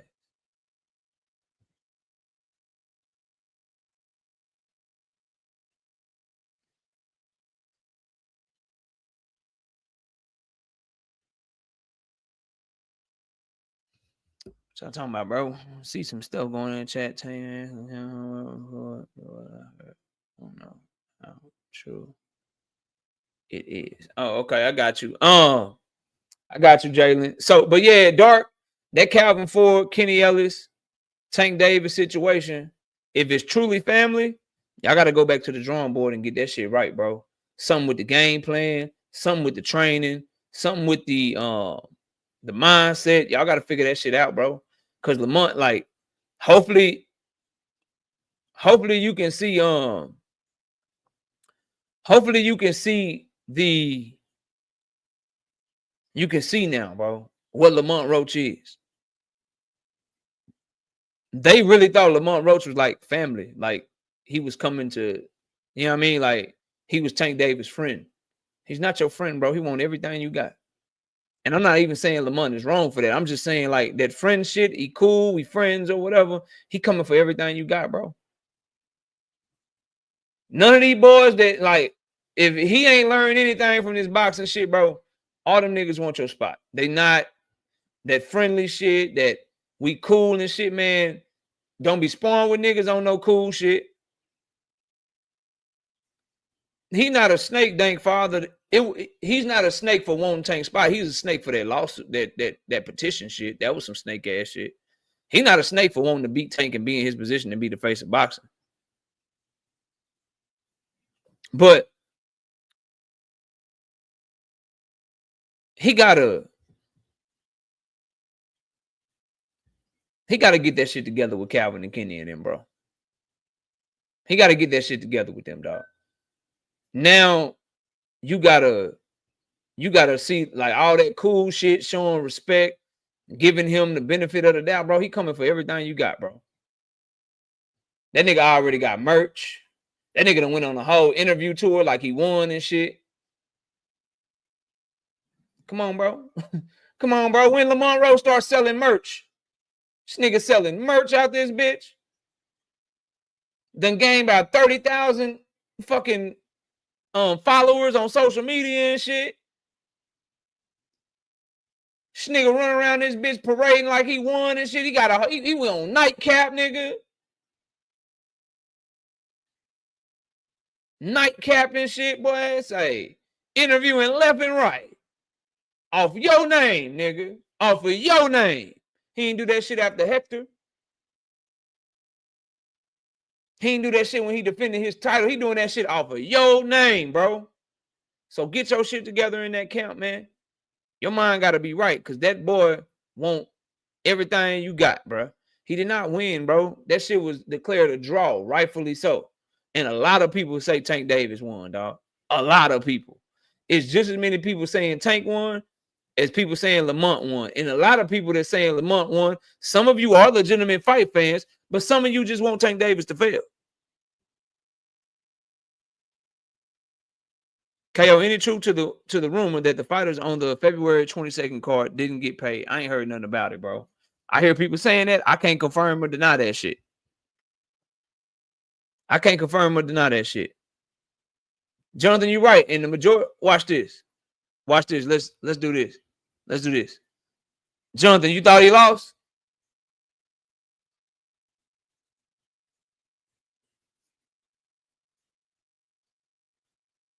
This is what I want you to do, bro.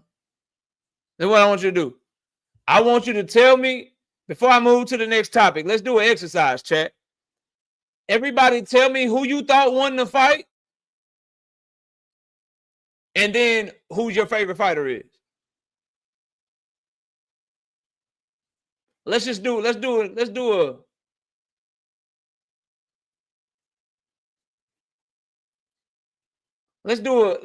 exercise, bro. Tell me who you thought won the fight. And then also put who your favorite fighter is.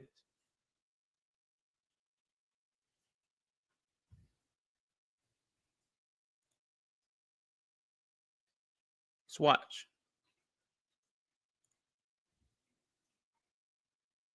Let's watch.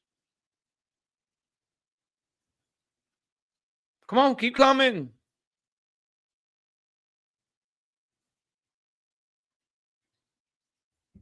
Look, the ones that know who I'm talking to, they don't want to comment. I know what Tank fans think. I just want, like, where the rest of y'all at? There go one. There go one.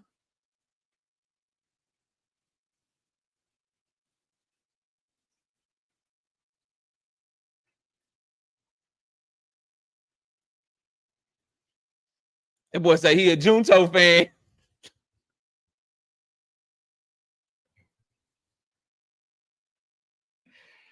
Bro, you got to get off Junto nuts, man. Jesse Bam Rodriguez gonna dog walk that boy. Look. Y'all all got a lot in common, bro.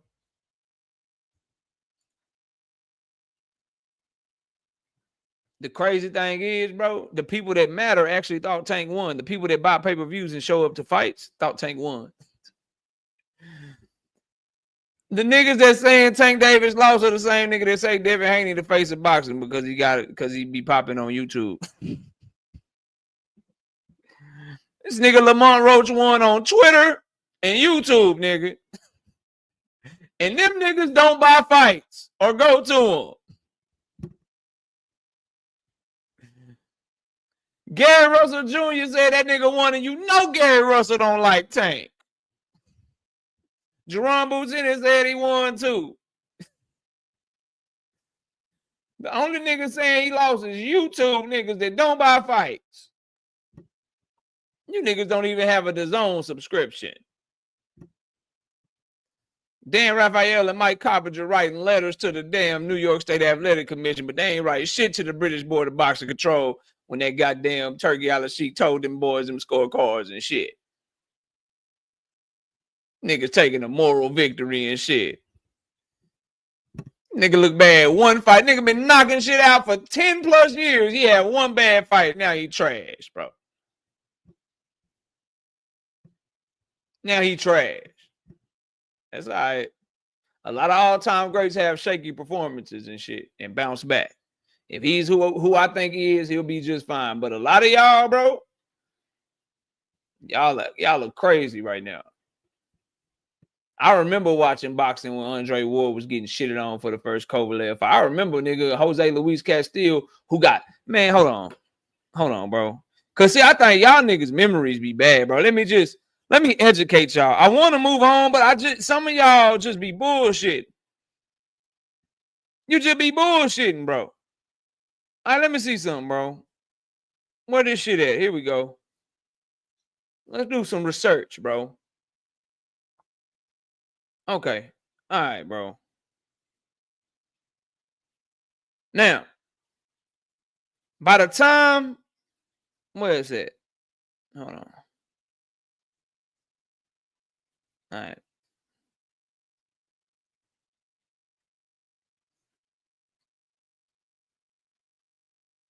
Hold on. So that's Provatnikov. Hold on.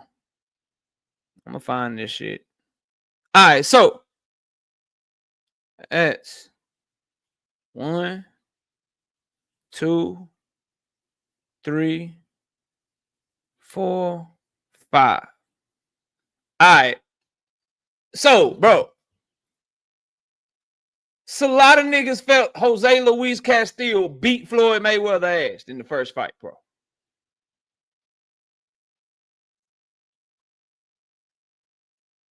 Do y'all know that Jose Luis Castillo going into that Floyd Mayweather fight had lost like 4 or 5 fights before then? Probably didn't know that. And secondly, can anybody name somebody that Jose Luis Castillo lost to? Without going to fucking BoxRec. Can you name one person that Jose Luis Castillo lost to before he fought Floyd?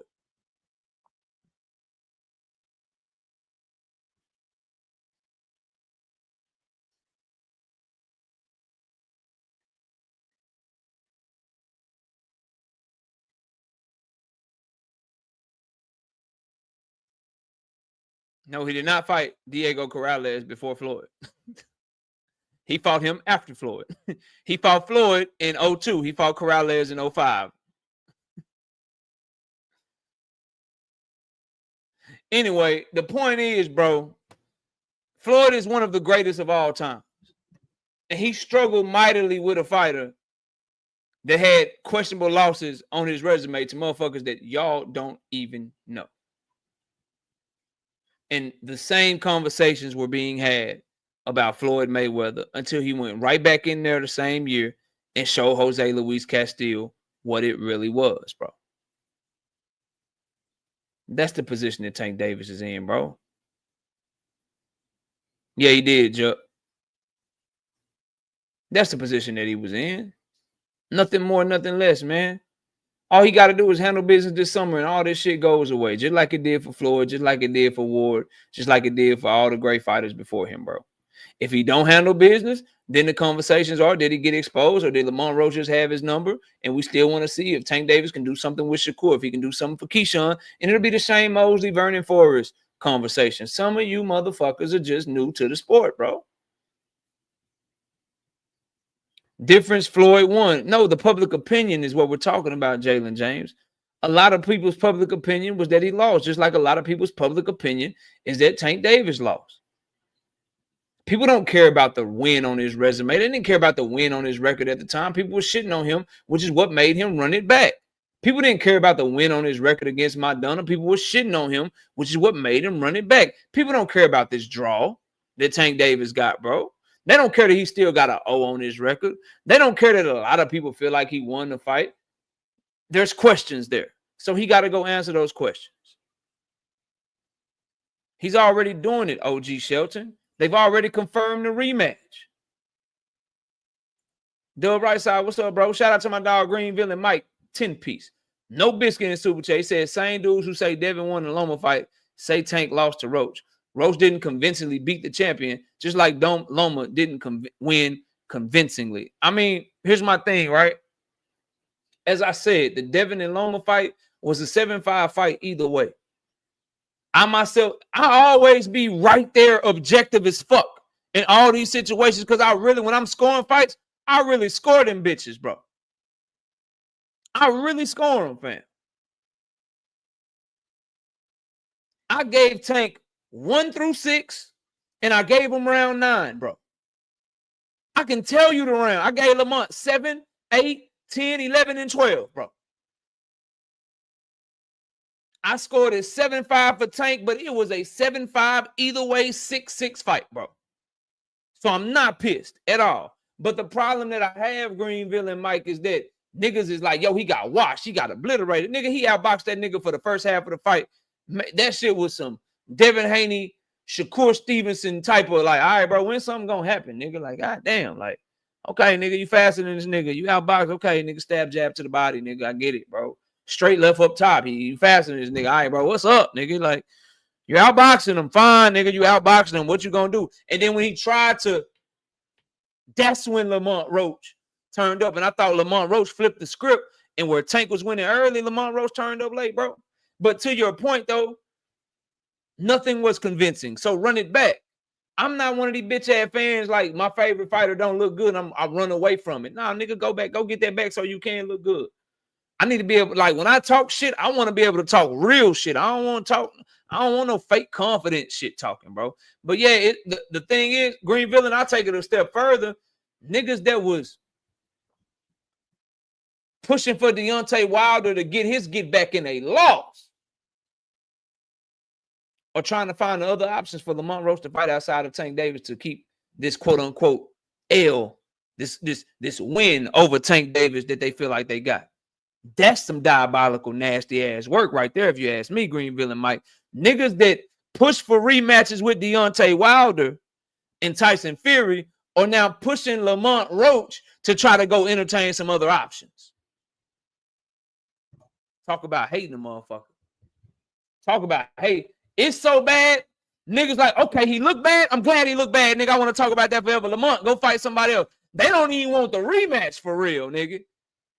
That's how much they don't even want the fear of the nigga getting his get back and shutting everybody up. They do not want to be put in that position, bro. So they like, Lamont a star now. Lamont can just go do this. He should just go do that, man. Listen, hey, man. His name is buzzing. He can always come back to the rematch. Crazy, bro. Crazy. Shout out to my dog, Slip Up. 5-piece. No biscuit in the super chat. He said absolutely nothing. He just showing love to the channel. Yeah, crazy work, bro. Crazy work. Pearl Infinity says, real haters. Yeah, facts. I speak on this again since y'all keep asking me to speak on it, bro. I don't disagree with you. I think that they should have called it a knockdown, because once you start counting, you don't stop counting. Yes, it should have been a knockdown, but you can't say it was a 10-8 round, bro, because you don't know how the judges would score the round. Because outside of that knockdown, Tank Davis clearly won that round. I can give you a prime example that happened in a Gervonta Tank Davis fight. Tank Davis put Ryan Garcia down in the second round, knocked him across the fucking ring, bro. Ducked under the left hook, uppercut, knocked his ass smooth across the round. Would you like to guess how many 10-8 scorecards came out of that, bro? Would you like to guess, bro? See, that's what niggas be fucking up at, bro. Not Jalen, and that's why you can't. Your 10-8 is hypothetical, because it's not a guaranteed 10-8, bro. The judges can still do some other shit, and then you don't know how they react to it, bro. You can't overturn the shit. That's like me right now playing in the NBA. I go up for a layup in the fourth quarter. It's 10 minutes left in the fourth quarter. Nigga foul me. Everybody knows it's a foul. The ref missed the foul call. I don't get the free throws. We lose by 1 point. I can't go back and be like, nigga, we would have won that fucking game if you would have called the foul, because I would have got them free throws. Nigga, we don't know. I could have made both free throws. I could have missed the free throw. You know what I'm saying? If I made both the free throws, the team could call a different play on the offensive end. If I miss the free throw and it's a long rebound, we could get it back and shoot a three, or they could get it and go get a fast break. It's too much shit and too much time left to go back and state, to go back and say that you want that somebody got robbed of a victory, bro. And this is the bullshit I'm talking about. Nigga, how is it bad? I have the best analogies in boxing talk, bro. Explain to me how that's a bad analogy. Sport. Bad call. 10 minutes left in a basketball game, 10 minutes left in a fucking fight. Any number of things could change in a basketball game because of a call. Any number of things can change in a fight because of a call. Explain to the chat how that was a bad analogy. Nigga, I'm the best at this shit. Don't make me start popping shit at you niggas, man. Like, stop playing with me, bro. What was bad about it? What didn't make sense about it, nigga? I'm going to read these super chats while you figure out a way to respond, bro. You niggas is tripping up here, bro. I know it makes perfect sense because I called this shit, and you got lawyers within the New York State Athletic Commission that's paid to make the same goddamn calls, and they told you the exact same shit I told you right when the shit first happened. Them niggas need to hire me, bro. They made great calls in the Ryan Garcia and Devin Haney situation, and they made great calls in the Tank Davis, Lamont Roach situation. The New York State Athletic Commission got both calls right, bro. They did right on both ends. They threw out the Ryan Garcia win, declared it a no contest because he cheated because he had the shit in his system, but they couldn't prove how he got it in his system, so they still found a way to suspend him for failure to disclose and didn't suspend him for PED taking because they couldn't prove that he took the shit intentionally. They made the right call there, and they made the right call in this situation, bro. The fuck are we doing? Slip up with the 10-piece. No biscuit in the super chat. He said absolutely nothing. He just showing love to the channel. Tune with the 5-piece in the super chat. He says, I heard a goofy say, if Shakur fights Roach and beat Roach, it embarrasses Tank. I guess he meant how Ryan embarrassed Haney after Tank stopped him. Like, Shakur beating Roach don't mean shit to Tank, bro. That don't mean shit to Tank. Tank and Shakur got to fight, bro. Tank and Shakur got to fight. That's it, bro. That's it. Canelo Alvarez beat. That's a bad one. Canelo Alvarez and Erislandy Lara, bro. Canelo Alvarez and Triple G, bro. Canelo had tough fights with both of them. He had tough fights with both of them. What Erislandy Lara and Triple G do outside of Canelo don't shine a light on Canelo. The only thing that shines a light on Canelo is what somebody does with him, bro. Like that shit don't make no sense. Whoever saying that is a fucking idiot, bro. And if you hear me and you the one said it, you can always hit the link when I drop the link, bro. Roach beating Shakur ain't got nothing to do with Tank because that don't mean Shakur can beat Tank. We don't do the credit for other niggas' work type shit, which is why I don't want Shakur versus Roach, which is why I don't want Keyshawn versus Roach. We don't give credit for you taking care of another nigga. Like, you got to take care of the nigga in front of you in boxing, bro. That's like if Tank Davis knock out Lamont Roach, does that mean now that Shakur Stevenson is embarrassed, bro? If Tank Davis knocks out Padley in the 3rd round, does that make Shakur Stevenson be embarrassed? Nah, bro. The fight is them two. What they do outside of each other, who gives a fuck about, bro? Shout out to Woody with the 2-piece in super chat. I like to dispute that when you open your panel, sir. Dispute whatever you want, bro. You can dispute whatever you want. Moving on, bro. Keeping the conversation going forward about Tank Davis and Shakur Stevenson. I find it interesting that Keith Thurman's comments around Tank and Shakur. It's a double-edged sword, right? Because we see instances where experience does matter. Canelo's experience over those guys he went on that undisputed run against at 168 pounds showed because they all just sat around waiting on him and waiting on him to fight. And then by the time he got to them, they wasn't ready. They didn't prepare themselves. But then when when you think of Terrence Crawford and Earl Spence, experience didn't matter in that fight. It didn't matter in that fight. Earl Spence had the better experience. He fought the better competition. He got in that ring above Crawford, and that shit didn't matter. Then you think David Benavidez and David Morrell, the experience did matter. David had been in there with Andrade. He had been in there with Caleb Plant. David Morrell didn't have a whole lot of experience professionally. And then David Benavidez went in there and whooped his ass. So I think it's a 50-50 proposition when it comes to will Tank Davis's experience matter?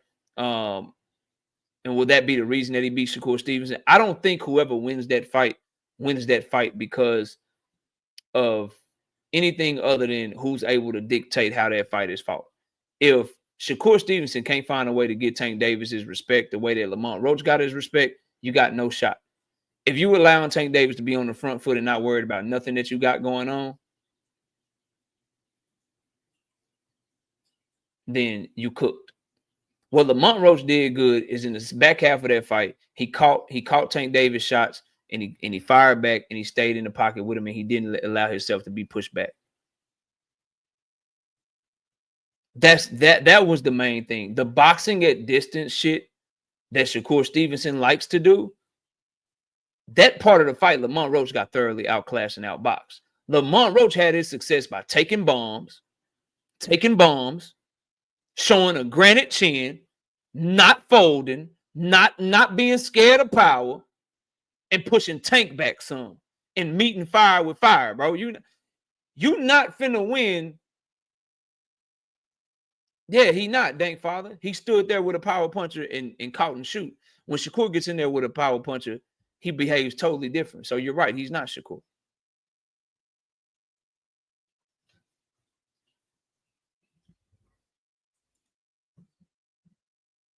So this idea that because Lamont Roach looked a certain way, that's why they got to fight, bro. Like that triangle theory shit, bro. That this idea that you see somebody do something and you think that, okay, that just mean they beat him. Like right side will tell you this. Any Devin Haney fan will tell you this. Like, yeah, like I think Tank Davis watched Devin, but it ain't because of what he did to Ryan and what Devin did to Ryan. I just think Tank better than him, bro. I want to see the fight. I still think Tank watched Shakur or watched Keyshawn. The Lamont Roach first performance, notwithstanding, I think he watches Lamont in the rematch, bro. But this idea that people have that, oh, this fighter did this, so that means that if he fight this guy, it's gonna be the same thing, bro. Them dudes may not have the courage that Lamont Roach got, bro. Them dudes may not have the wherewithal to catch and shoot like that. More importantly, Tank Davis landed on 40-some% of his power shots. They may not have the chin that Lamont Roach has, bro. The grit, the grittiness, bro.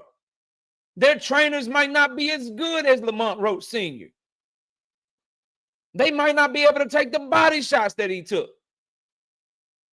So this idea y'all got that, oh shit, man, nigga, good luck. Line it up. That's all I can tell you. Line that shit up and let's find out. We got Jup. 20 of them things, 20 piece. Gotta disagree respectfully.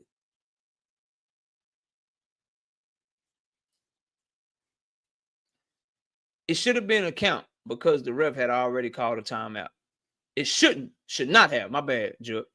It should not have been a count because the ref had already called timeout. The ref only started counting after Lamont complained. The first call was a timeout. Please rewatch. I will go check it out because I have not known you to be a liar. And if that is indeed the case, then my opinion can be changed. My opinion can be changed. For sure. Last thing, then I'll drop the link.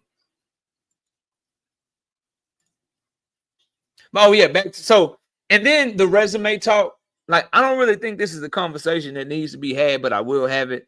For me, the conversation is simple. Shakur Stevenson has more accolades as a 3-division unified champion. Tank Davis has fought better competition. I think if you fought anywhere else on that conversation, you just being a fanboy or you just being a hater of one of the other fighters. I think we can acknowledge that Shakur Stevenson has more accolades. He's a more accomplished professional fighter than Gervonta Tank Davis. Gervonta Tank Davis has fought far better competition than him.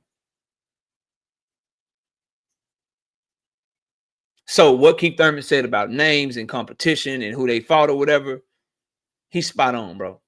Now, I'm not saying that means that Tank is gonna watch Shakur. I think he watches Shakur because Shakur is gonna be fight scared. He don't have the power to keep Tank Davis up off of him, and Shakur's defense is not what y'all think it is, bro. He will get touched in that fight, and he will not react to getting touched the way y'all think he gonna react to it, bro. That's my opinion, regardless. But the Keith Thurman shit, what he said, I don't see nothing wrong with it because it's the truth. I think he should have gave Shakur more credit for what he's accomplished in the sport of boxing, but competition-wise, the actual names, the actual fighters that they fought, it's not even close, bro.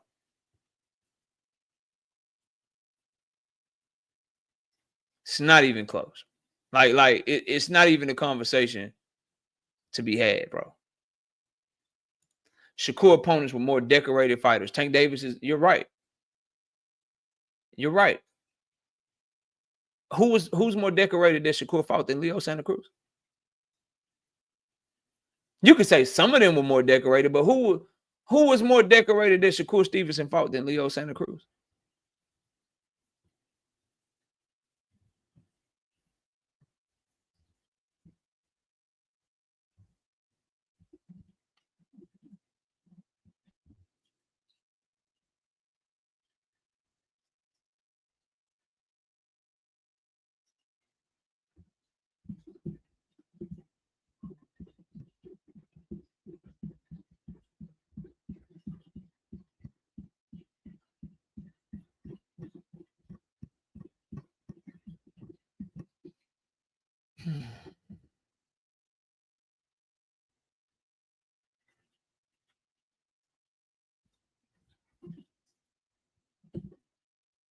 Okay.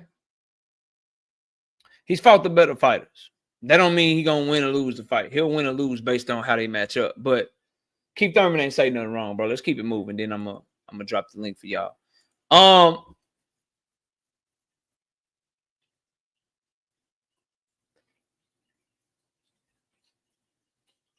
Can we just admit, right, that because Tank Davis talks a lot of shit, his fans, we talk a lot of shit. He's very confident he knocks shit the fuck out. We're very confident that he is going to knock people the fuck out.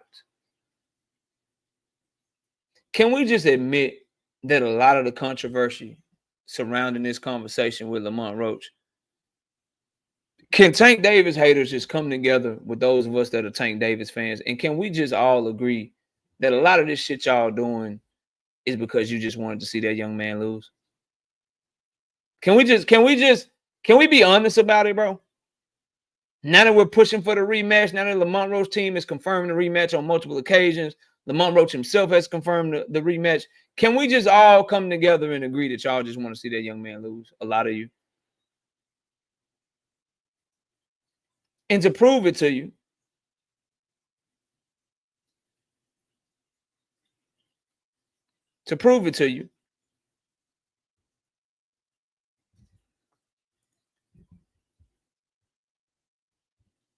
I want to know how many people. And shout out to Toon with the 10-piece back in the super chat. He say, love Tank, but I think he loses to Shakur. Fight will be a disappointment in my opinion.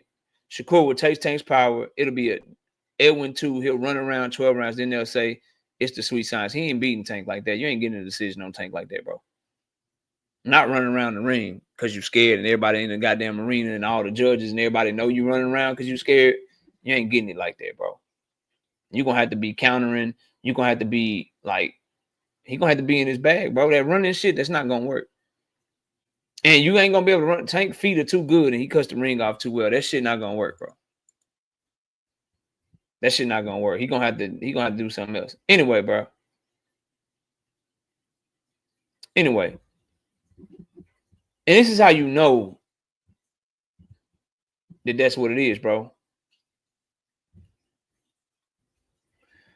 Because the majority of people that I see are doing this have been lying to try to push whatever they're pushing. And they haven't came back and corrected it, bro. The push was so hard. Understand what I'm saying? This is some real shit. A lot of y'all don't want to hear it. A lot of people that were pushing for the overturn, pushing for the DQ, were lying to their audience about the rules.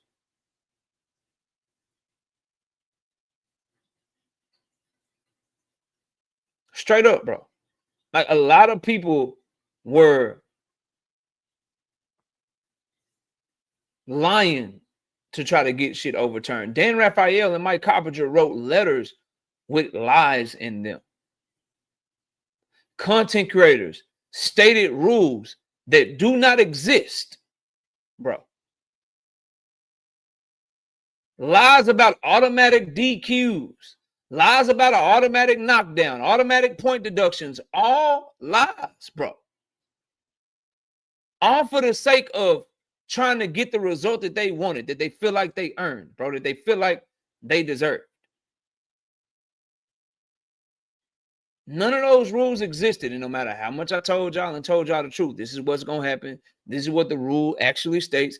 You guys don't want to hear it from me because you know I'm a diehard Tank Davis fan, but you can't find a lie I'm telling for that man. You can't sit up here and say I'm lying on him.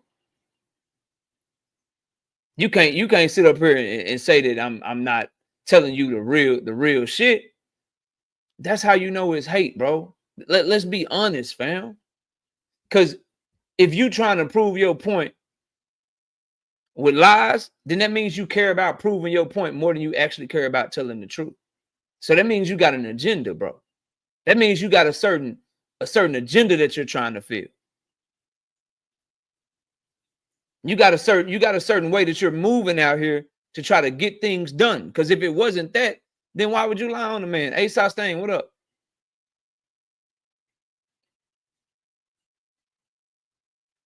And now we know that the ref called timeout before he started counting. That changes things, bro. That changes a lot, fam. When you want somebody to take an L so bad, bro, you willing to lie. Like that's where we gotta agree to part ways and shit, bro. And then you still living in the lie. Nigga, Tank lost, nigga. Tank lost, he lost the fight, nigga. Tank, y'all just mad Tank lost. Well, nigga, I see a draw. And I see a lot of people saying he won. And I see a lot of people saying, cool, bet. Nigga, you thought he lost, run that shit back. Run that shit back. Like, I don't see a lot of niggas like, I don't see Tank fans doing the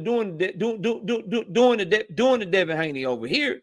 Maybe y'all just talking to the wrong channels and shit, bro. I don't know.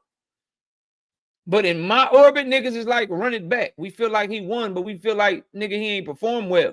What's up? We know he can do better. But we ain't mad at the draw. He fought like shit. He deserved a draw. Go run it back. That's how shit going over here. I don't know what niggas are doing. Nigga, you lost. Nigga, he lost. Nigga, you mad Tank lost. Nigga, what? I see a draw over there. I don't see no L, bro. Shout out to John Wick with the 5-piece in the super chat. He said, if the electrician was landing on Shakushi, they don't think Tank will? Oh, yeah, he definitely gonna land. Tank ain't never been in a fight where he ain't landing punches, and that'll never happen, bro. Never happen. He said, Kurt going night-night. Don't let this Roach shit get shit fucked up. Nah, let it, because we're going to make a lot of money. That's going to bring the odds closer and shit.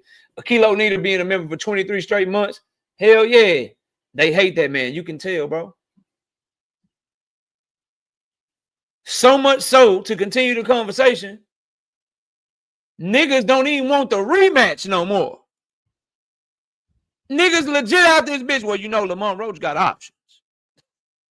He can make more money. He getting more options for phantom offers, nigga.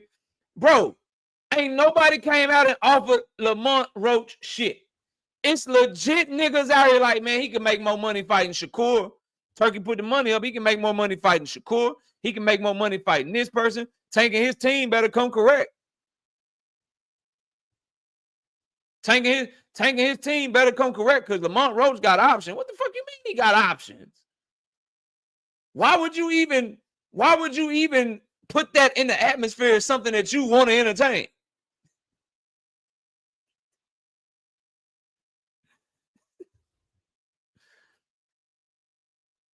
Shout out to Ashley Van Treese being with the 10-piece, no biscuit in the super chat.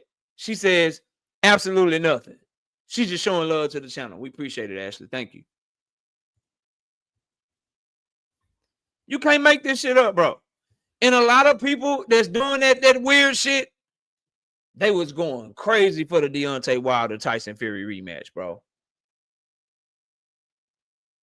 But now when it's tanking a rematch situation, this is the one time that Lamont Roach should go do something else. He should do something else and come back to the biggest payday of his life, bro.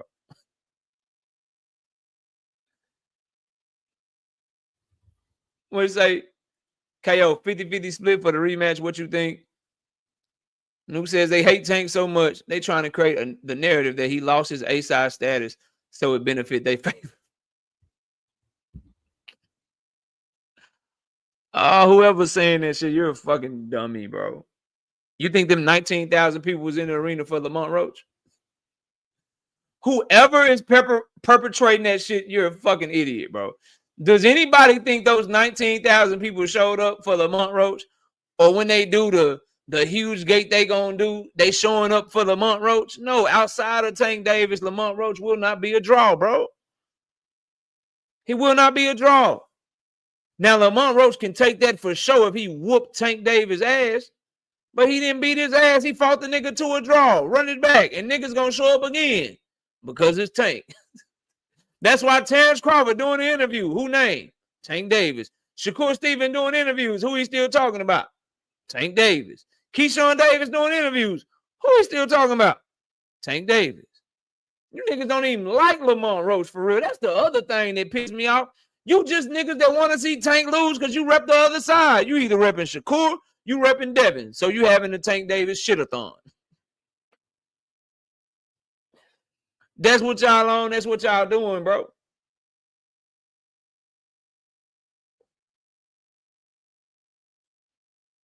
Jalen James says somebody on Tank level shouldn't draw with Lamont.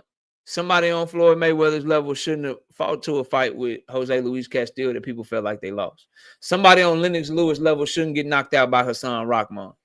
Somebody like Roy Jones Jr. shouldn't have struggled so hard in the first fight against Griffin.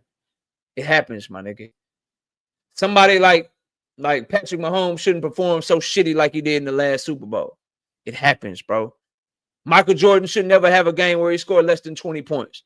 Kobe Bryant shouldn't have had a game where he scored less than 20 points. Shit happens, bro. Tell me you knew the boxing without telling me you knew the boxing, bro. Tell me that you knew the boxing without telling me that you are new to boxing, bro. I'm trying to learn you something. I'm trying to learn you something, bro. Y'all think Tank's so cold he can't have a bad night at the office. You sounding like it, Jalen. You sounding like it, bro. Sounding like it, bro. Griffin was talking all that shit. Drink more water. My bad. My fault. He was talking about how he was the first man to beat Roy Jones. That's what I was alluding to, bro. Roy knocked his ass out in the first round in the second fight.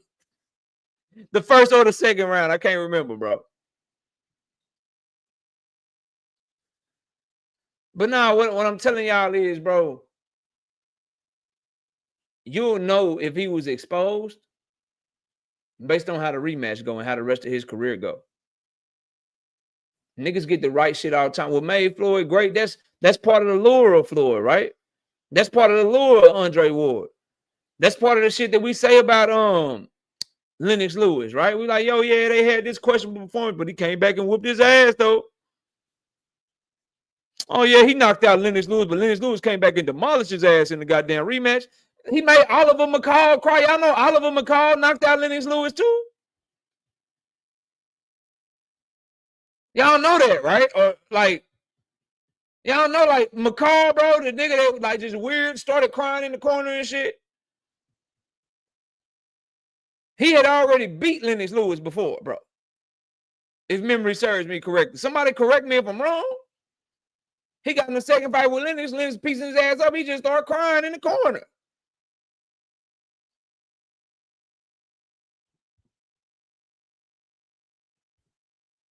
This fighters got to go through this, bro. They got to go through this type of shit if they're going to truly be great. We'll see who come out on the other side. Devin, Haney, and Ryan Garcia are going through the exact same thing, bro. Right now. A lot of niggas questioning them, bro.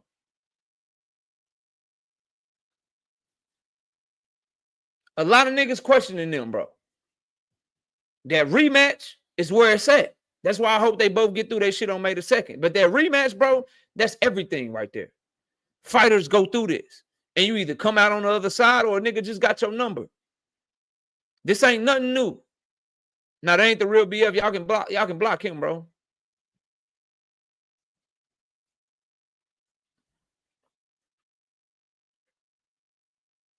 Y'all better wake up, man.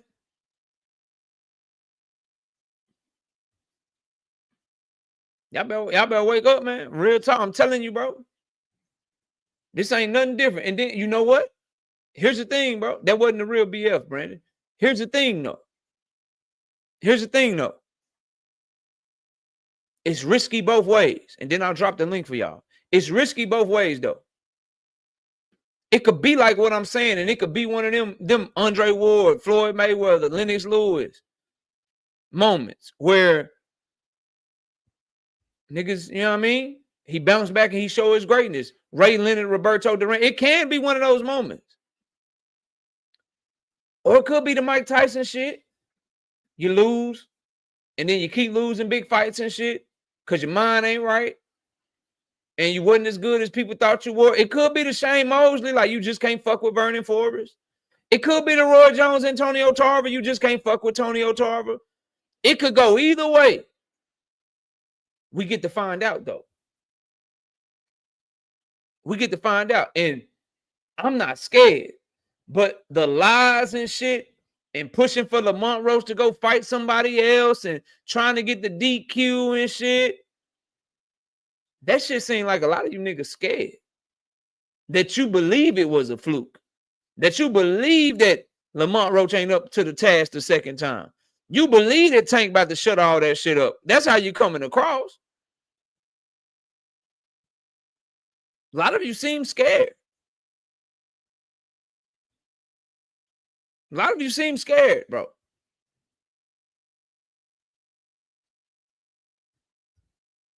I'm not scared over here.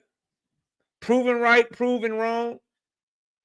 I'm not going to be a bigger Tank Davis fan if he win. I'm not going to be less of a Tank Davis fan if he lose. I want to see the journey, though. A lot of y'all scared that it ain't going to end up how you think. T.O. got jumped? Oh. Oh, no, bro.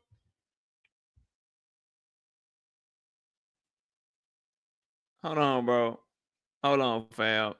If I can find this shit. So is the fight still on? He say, you sound desperate. I ain't desperate. I'm desperate for you to get the hell up out my chat, though. Yeah, I'm desperate for you to get the hell up out my chat, though. There you go. Nah, bro.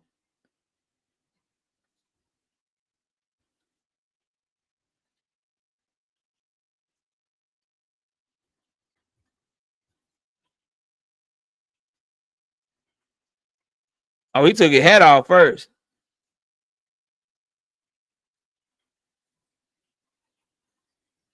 Okay, then he pushed him. Barboza pushed him first. Barboza kind of low-key started that shit.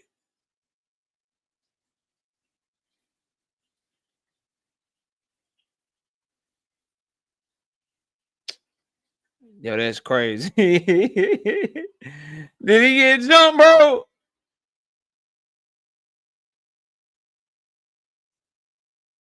Nah, dog.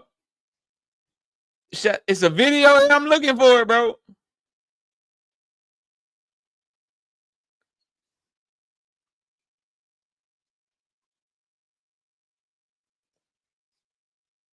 All right, bro. Shout out to Jalen Jane. I'll find it later. Shout out to Jalen Jane with the 5-piece in the super chat. He say, I said Zoo, Matias, and Gary always gonna get exposed. Even said Tank was gonna win UD over Roach by KO. Ain't new to this. All on record. I study styles. Okay, bro. Well, talk your shit then, man. We got Fire Flame with the 2-piece. No biscuit and super chat. He say, big ups, KO. Keep dropping knowledge. Okay, it's time for the open panel portion of the show. Let me drop the link. Let me drop the link. There you go. Let me put the link in the chat for y'all, bro.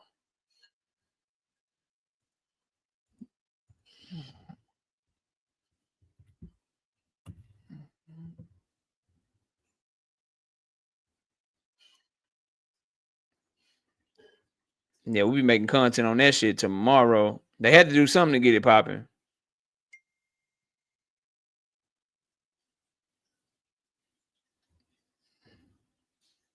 My homie just texted me.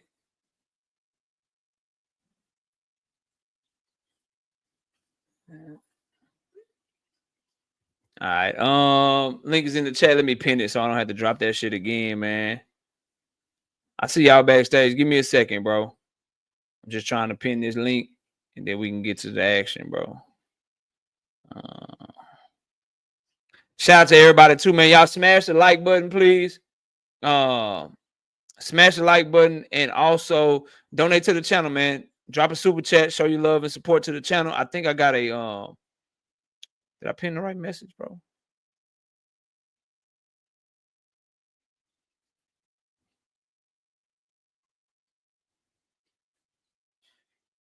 Okay, yeah, it's pinned. All right, bet. Got that done.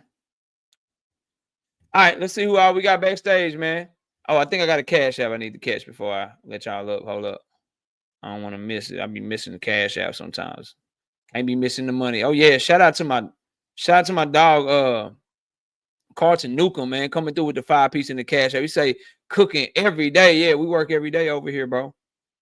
That's what I'm saying, man. Y'all gotta support the grind, bro. We trying to take this shit to the next level for y'all, man. All right. Got the homies up here, man. What's up with y'all? How y'all doing, man? Salute. Salute to all y'all boys, man. I hope everybody doing good. Salute to y'all. Panel is open. Just keep that shit one at a time. I try to keep it in order, man. I try to quarterback this. I try to quarterback this shit as much as I can, but y'all go ahead, man. I'm listening. What's up? Who's first? Anybody? You go ahead, Victor. You go ahead. All right. Let me do something. Look here. I said in the chat, and I'm gonna say it now. If a motherfucker really knows, see this, words are so important. No, you actually know anything. It don't make no difference what it is, but if you know it, then you can see it, you can identify it, and more than likely, you could probably do it, perform it.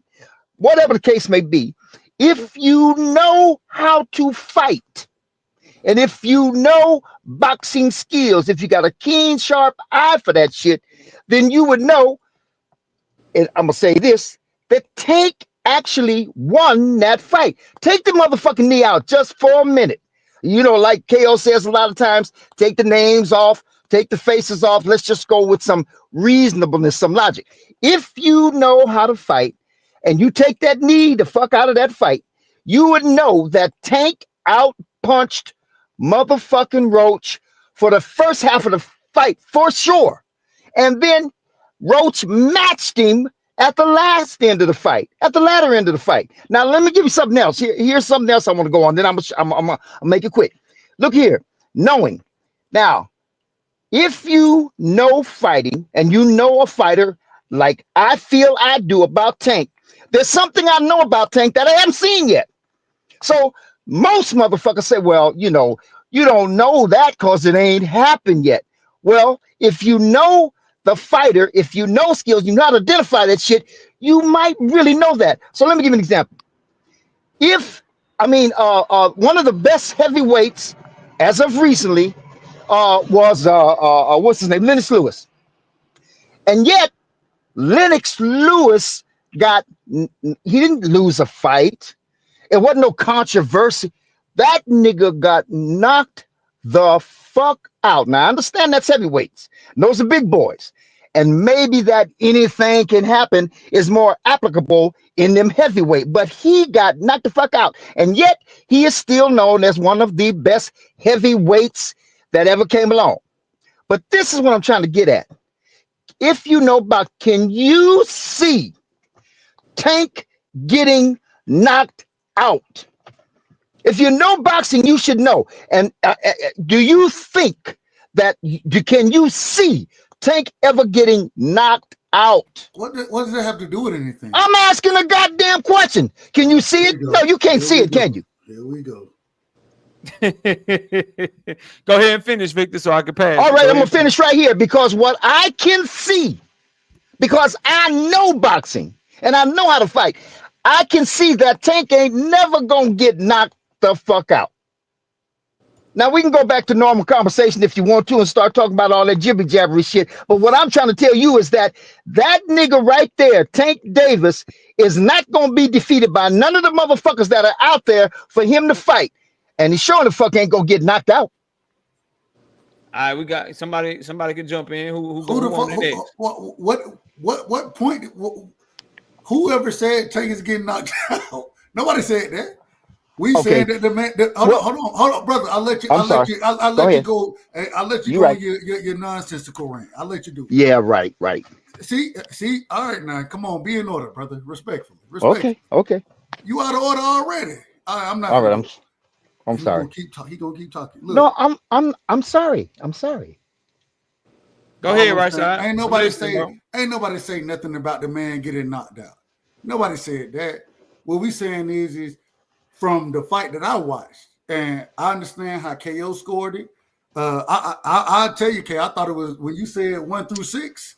That's crazy work to me. I gave the first round to Lamont Roach, respectfully. I believe I can't remember. It was either the third or the fourth round to Lamont Roach as well. And I thought I had him closing out those later segments. That's neither here nor there. The point is that the man, we need to see the rematch first. So anybody saying that we don't need to see the rematch, y'all out of order. And I don't know exactly who you're talking about when you're saying folks are saying this, because anybody saying that you gotta get to a Twitter account, bro. I got one. I just don't be on it. I can't get on it. I can't get on it. Watch that shit. It's some wild shit going on out here. But go ahead. Anybody saying that, yeah, man, we definitely need a rematch. We absolutely need a rematch. And with the me personally, I had no problem with the New York Athletic State Commission coming out and upholding the rule, the ruling as far as the draw goes. I had no problem with it. I thought if you change it, it set certain precedents that don't need to be set in the sport of boxing, in my personal opinion. And so I had no problem with them upholding that. At the end of the day, man, look, Tank need to get it back. The same way I sit here, KO, you done heard me say it. I get up here and what I tell you.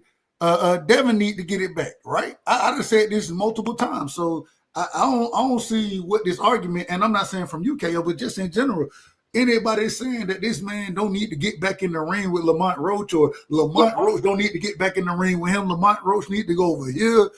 No, these Negroes need to fight again. We need to see this. We need to see the second coming, so we understand what's actually going on. I will say this: Lamont Roach is gonna have to be more aggressive in the second fight, and aggression in the second fight is gonna be the downfall. I want to see a good fight. I thought Lamont Roach put up a hell of a show, but I think he got to be aggressive. He's not going to get it on the cards. And so because he's not going to get on the cards, he got to be aggressive. That don't do nothing but open it up for Tank. And then it'll allow Tank to be more comfortable in the role or in the fight that Tank likes to fight. So I think in the rematch, man, I'm picking Tank, but I want to see it. I don't understand anybody who's saying they don't want to see it. Y'all out of order, man. And I close with that one. All right, y'all go ahead. Rich, Kamal, one of y'all, what's up? What's up? What y'all got? Y'all go ahead, Kamal. I'm listening. What's up? Yo, I just want to respond to that. You could think that Tank lost the fight, but it wasn't a clear loss. In my opinion, it was a 7-5 fight either way, or a draw. I don't hear too many Tank fans saying that Tank shouldn't take the rematch. a bunch of people who think that Lamont Roach has this magic pill with corporate media. He's going to be this outstanding guy who's going to get a lot of big fights and big money simply by walking away from a moral victory with Tank. And that's who most of the people I see saying that he shouldn't take the fight. It hasn't been Tank fans. And I just think that's further from the truth. I mean, you go out there, if you are Lamont Roach and you face someone who's a high contender, chances are you could lose. And then yesterday's price is not today's price. Yesterday's price is not tomorrow's price if you don't go there and fight Tank Davis immediately. So again, I think there's a lot of hyperbole. There's a lot of stuff going over the top with this. And Tank showed you, he is showing you that he has that dog in him. He's doing what Devin didn't do when, what's his name? Lomachenko. He's doing what Canelo did when he didn't rematch Austin Trout and Laura. And he's doing what Shakur's not doing when he didn't give De Los Santos a rematch. So that's all I got. Already. All right. Rich, But you was up Devin here didn't next. lose Hey, to I want, Lomachenko. Why would he have to give a I rematch? want to count off the guy that just said that.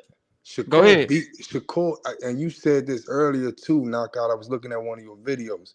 Shakur beat De Los Santos. He outlanded him by damn near 20 punches. So it's not the same thing.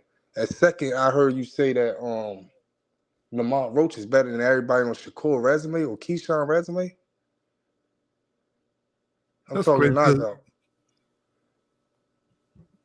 You talking to me? Nobody can say that you because Hold on. Was Is that he a talking to question? me? No, Who he you talking talk- to who you knockout. talking He to, said bro? knockout. He said No, knockout. I was talking to the guy with the K first when he said something Come about on. Shakur.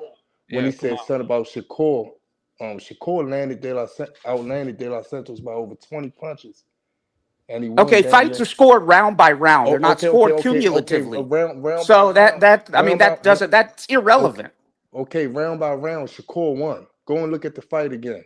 It was a Yeah, and it was a fight unanimous that for- people thought could go either way. It was not Yeah, a but it was dominating unanimous by win. the And if judges. you don't think that way, if you can't keep it 100, that's on you. Why you getting in front of me? First of all, it was like 116. I'm responding to you. It was 116, 112 from two different judges, and 115, 113, one of those. So I don't know. It wasn't a close fight at all. And So then you sound like a Shakur fan. So CJ Ross said that Floyd didn't do enough to dominate Canelo. So I guess CJ Ross's scorecard is good now. I guess Levi Martinez's scorecard is good now.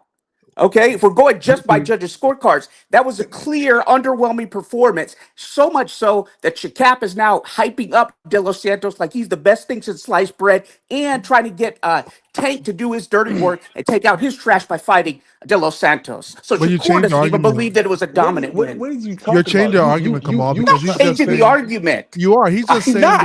that there's no point in rematching when there was a You know who unanimous changed? decision. You know who changed their argument?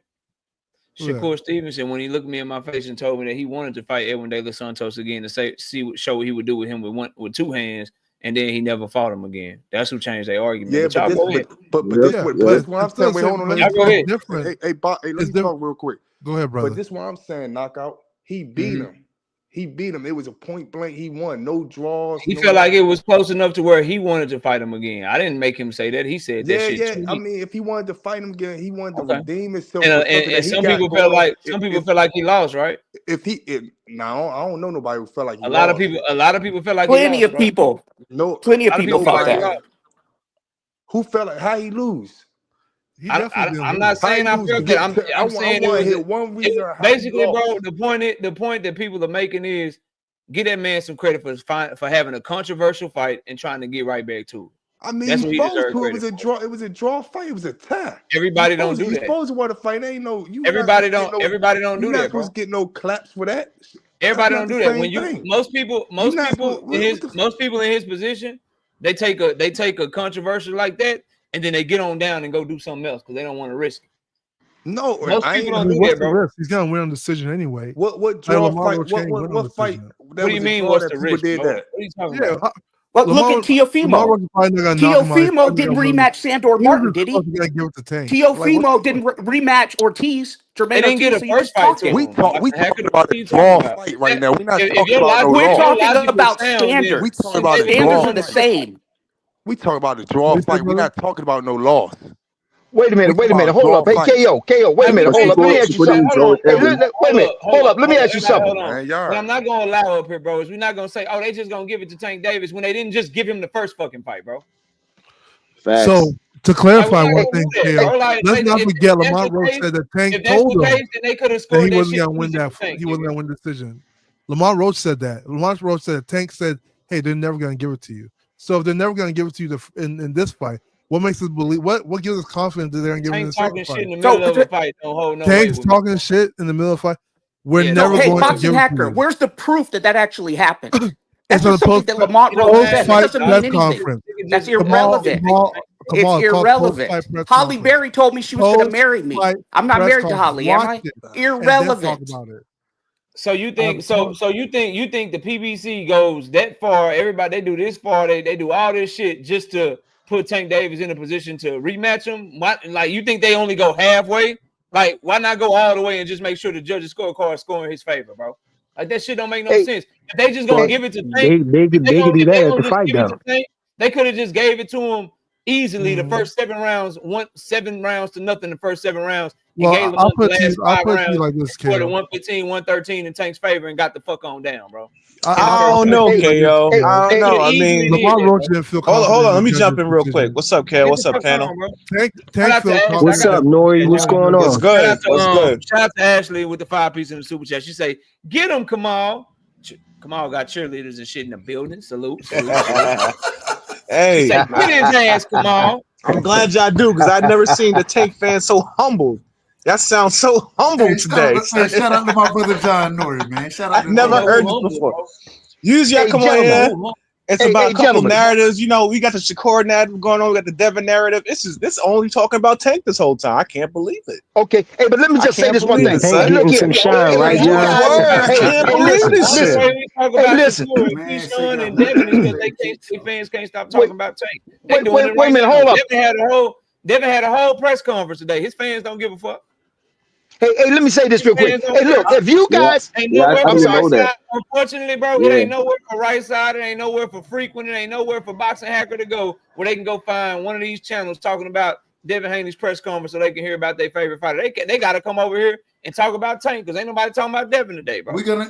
That's because everybody worried about Tank getting his special privileges and stuff. That's why. Hey, fellas, if you guys can take that fucking Core and De Los Santos fight with 2 niggas who didn't do a goddamn thing, and the one who made the most aggressive assertions was De Los Santos. He is the one that came at Core 3 or 4 times. Core never came at him. He just popped on him. Now, if you can take that dead, nobody did a goddamn thing fight and determine who really won it, and then look at Tank's fight and say he lost that fight, you niggas are cross-eyed.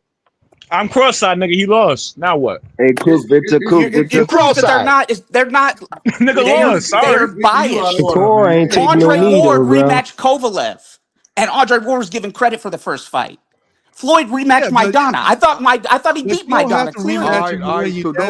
So you can't talk. No, yes, you can rematch. Yes, you can talk. First of all, when Ward fought Kovalev, you have favorites. You don't have the same standard for everybody. You just changing the history of the fight. Yo, when Ward fought Kovalev, he was the one that was shining in the second half of the fight, and that showed in the rematch. Tank was not the better fighter in the second half of that fight. He was getting pumped on. Doesn't matter. Fighting is over 12 rounds. He was getting walked down. Over 12 rounds. He was getting hurt. He was getting wobbled. He never got hurt in that fight. He took a knee. He never got hurt in that fight. And this is all in 6 rounds. All of this happened in 6 rounds. And you try to compare his performance to Ward coming back after being knocked down. Ward have a close second round against Kovalev. Coming back, going to the body for Kovalev, and then knocking him out in the rematch. That is not the same. Marcos Maidana. You're doing your fighter a disservice by coming with these bogus ass narratives. Why don't you let him stand on business? Then talk shit. You have your favorites that you want to guzzle. Come on. You don't talk shit after your favorite. Come on. You still trying to cut me off, Kamal. You don't talk shit, bro. Hold up. I had to mute y'all. I can't have y'all up here messing up the show. So clearly there's a debate brewing between Kamal and Jay Nori. Jay Nori, I'm gonna give you a minute and a half to talk uninterrupted. Then Kamal, I'm gonna do the same thing for you, bro, so y'all can get this shit off. Jay Nori, it's on you, bro. You got a minute and a half. Don't nobody cut my homie off. Jay Nori, go ahead, bro. I'm listening.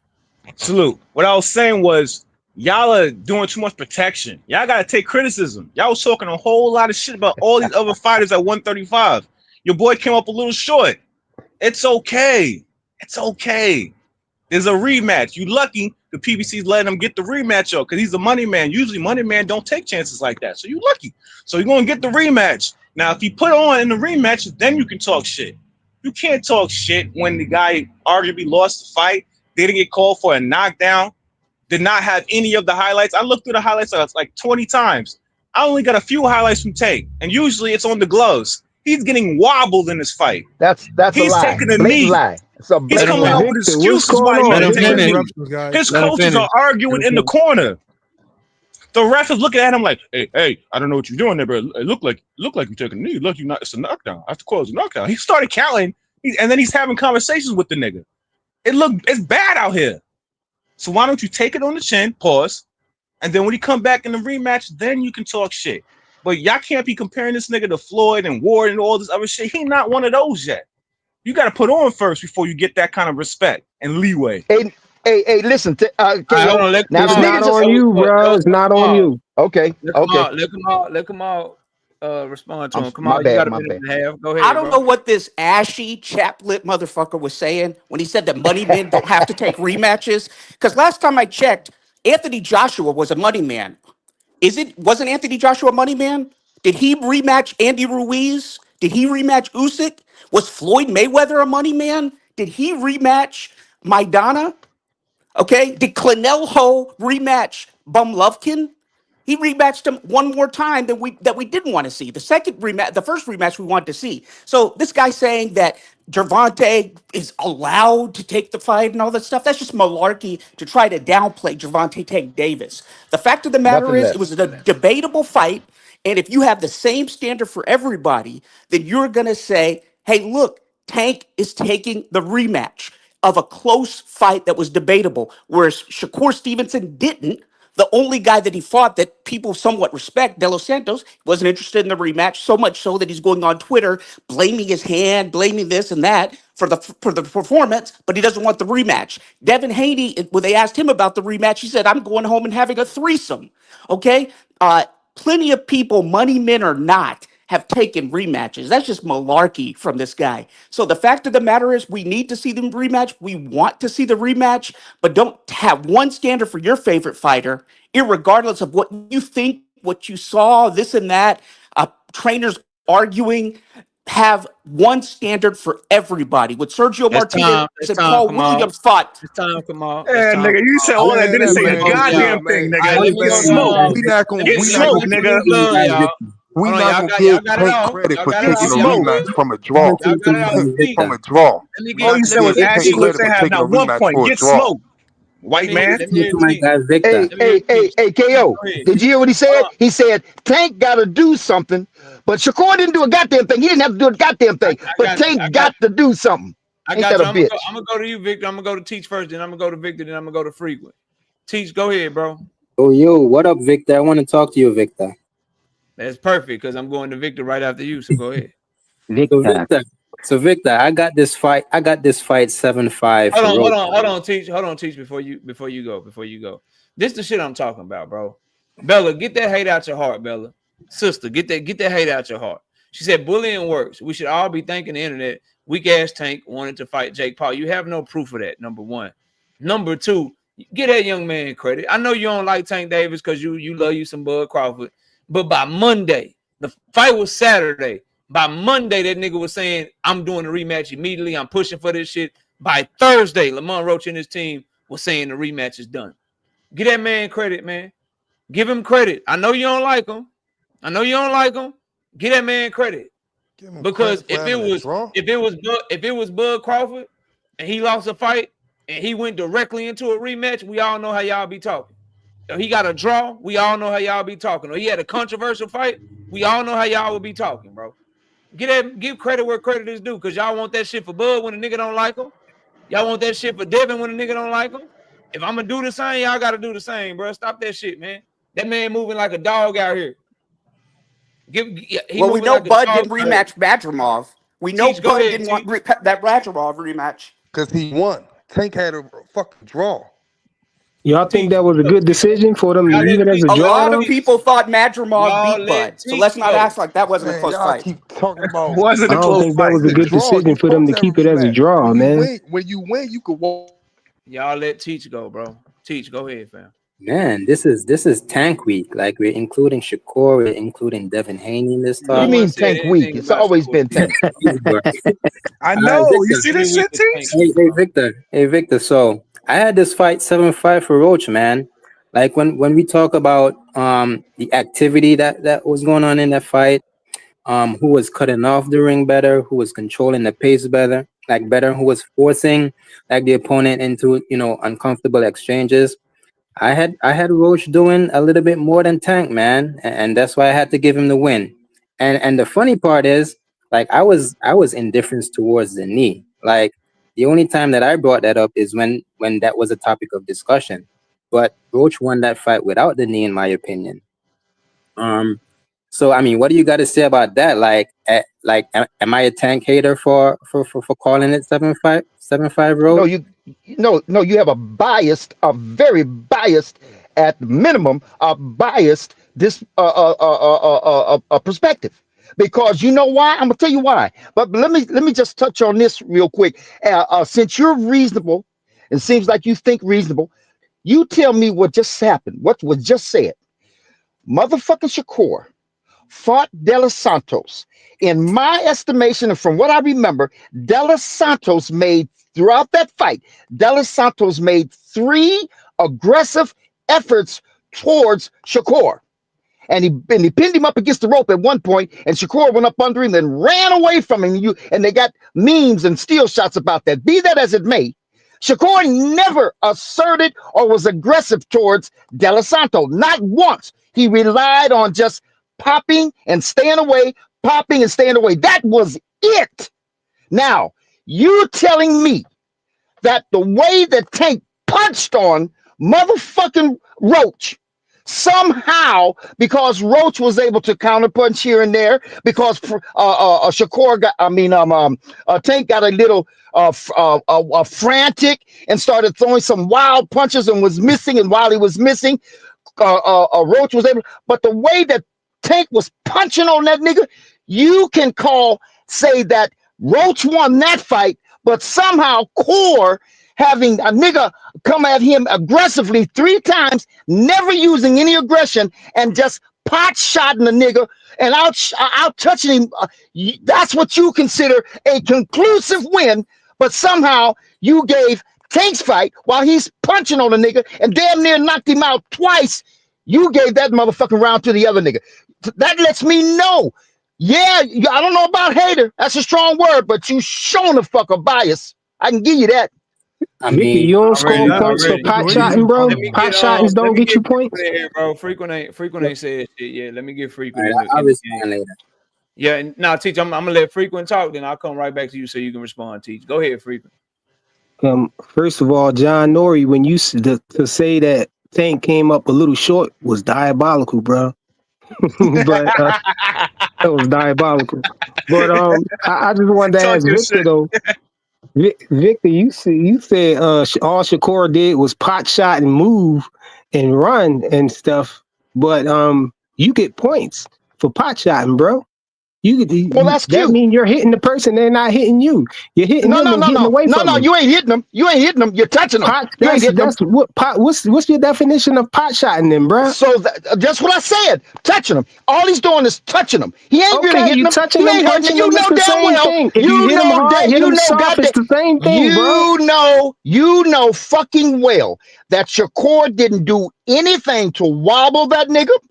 Like when Roach, you don't have to hurt him or wobble him to win on points, I'm not saying that you do. What I'm saying is, if it was that easy for you to see so clearly, so easily that Shakur won that fight, and somehow with Tank punching on a nigga, almost knocking him out twice, punching on that motherfucker from round I one. didn't see that, You bro. When somehow, did you when you saw Tank almost knock him out, bro? I saw Tank get stumbled a couple times. Let me bring Tank some context and some facts to y'all conversation. One thing I do want to fact check y'all on.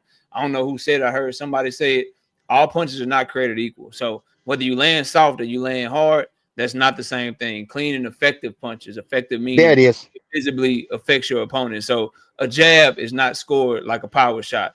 A punch that somebody doesn't react to at all is not scored the way that a punch that knocks somebody's head around is scored. But we know that. I wasn't disputing that, bro.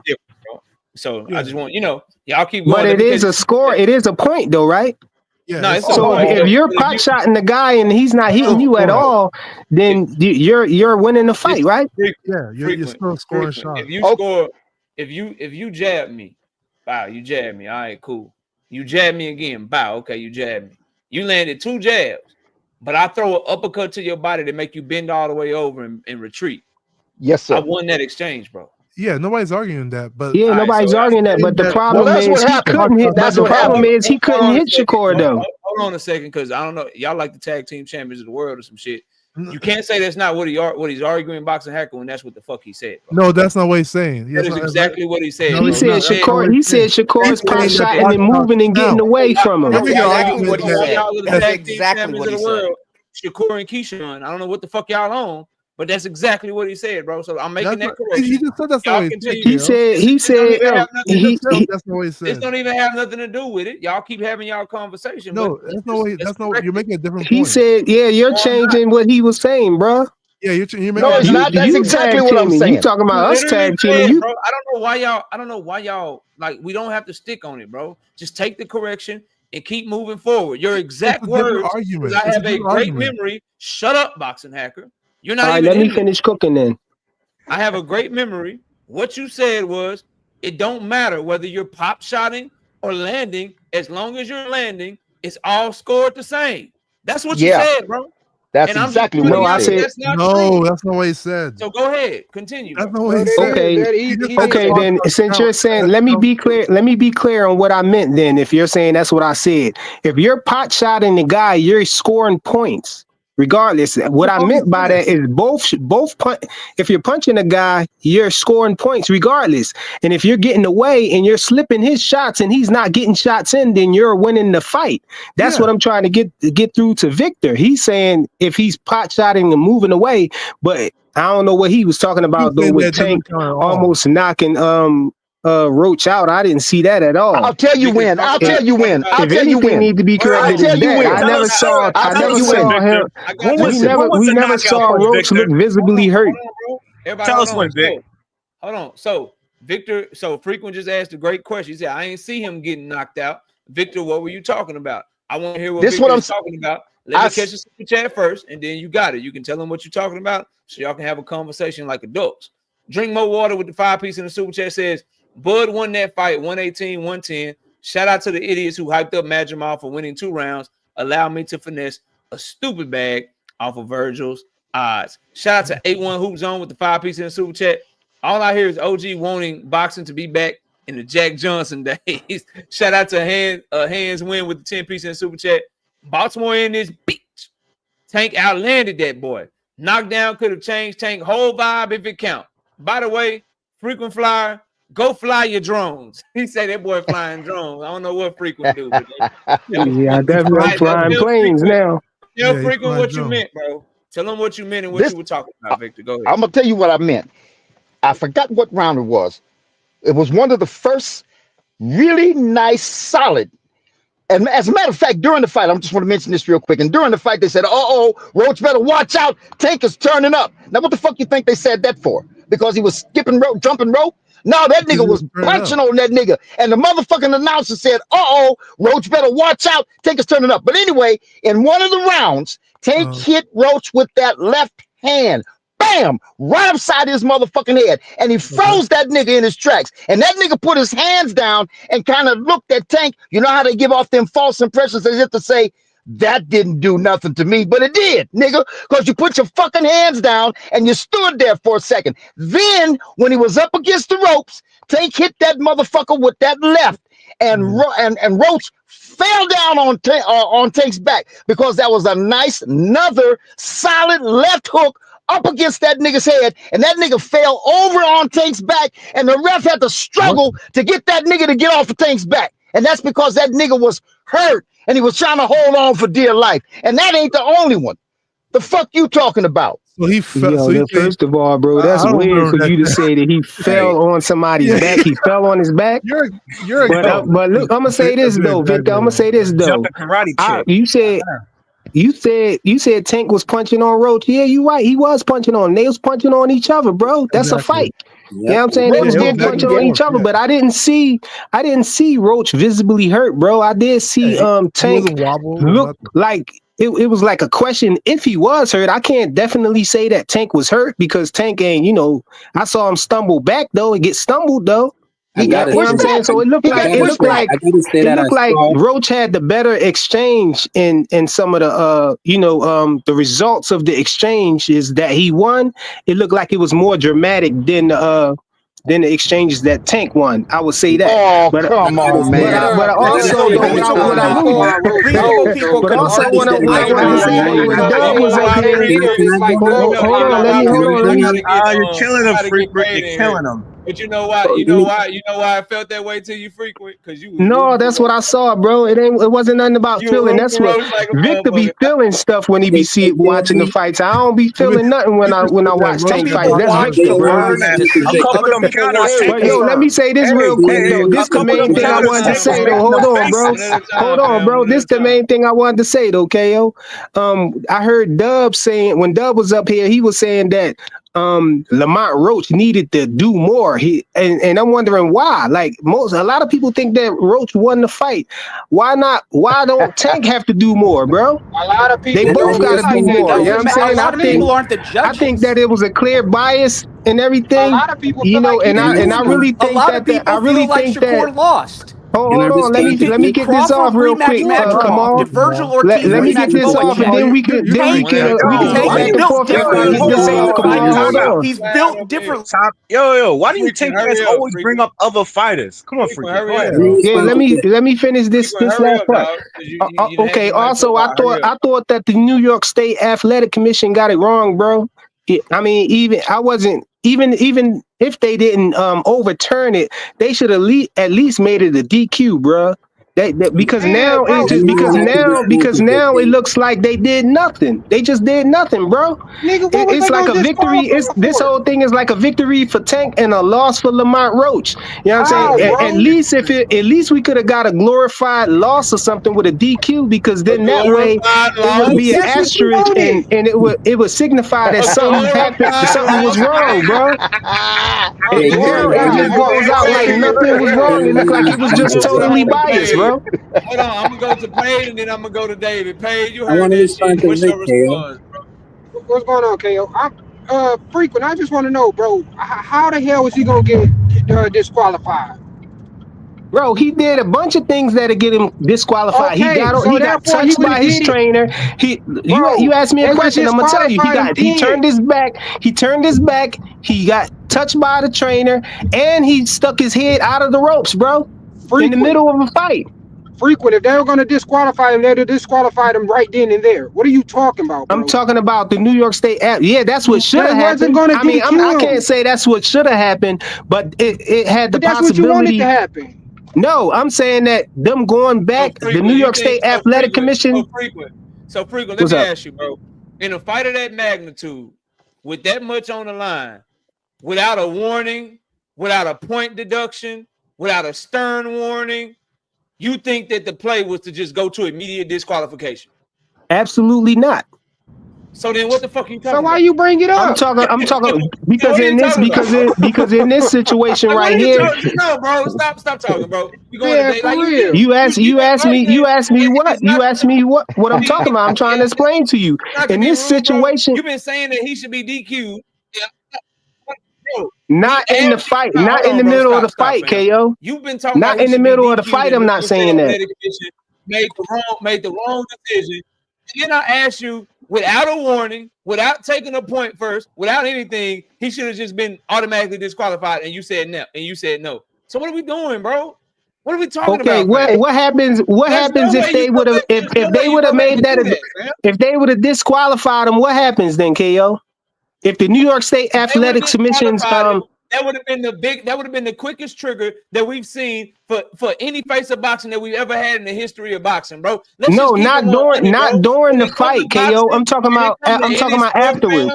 When you are the face or you are the popular fighter, you're gonna get the benefit of the whistle. LeBron James gets calls that other players don't get. I'm not talking about during the fight from the referee. I'm talking about the New York State Athletic Commission, bro. He's gonna get leeway that other fighters don't get. If you don't like it as a fighter, then guess what? Go out there and make yourself a name. If you don't like it as a fight fan, stop bootlegging your favorite fighter fights and buy them bitches. And go to them bitches. I'm not talking about during the fight. I'm talking about after the fight. Why would they disqualify him after the fight? I'm not saying they should have disqualified him during the fight.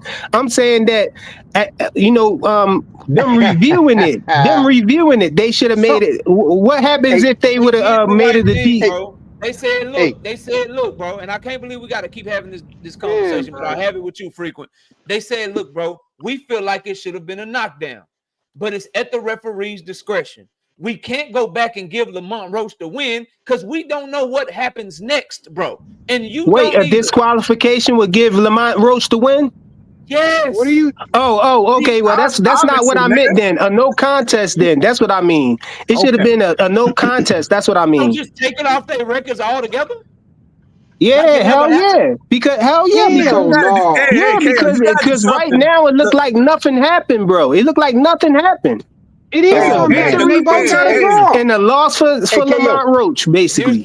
How is it a loss versus a draw? Willis, the scorecards were manipulated.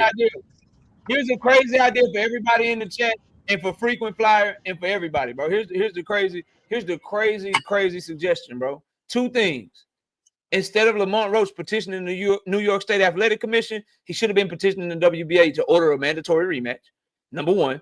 Number two, instead of fans pushing for Tank Davis to be disqualified or have them rule a knockdown and overchange the decision and shit, everybody should just be pushing for the fucking rematch, bro.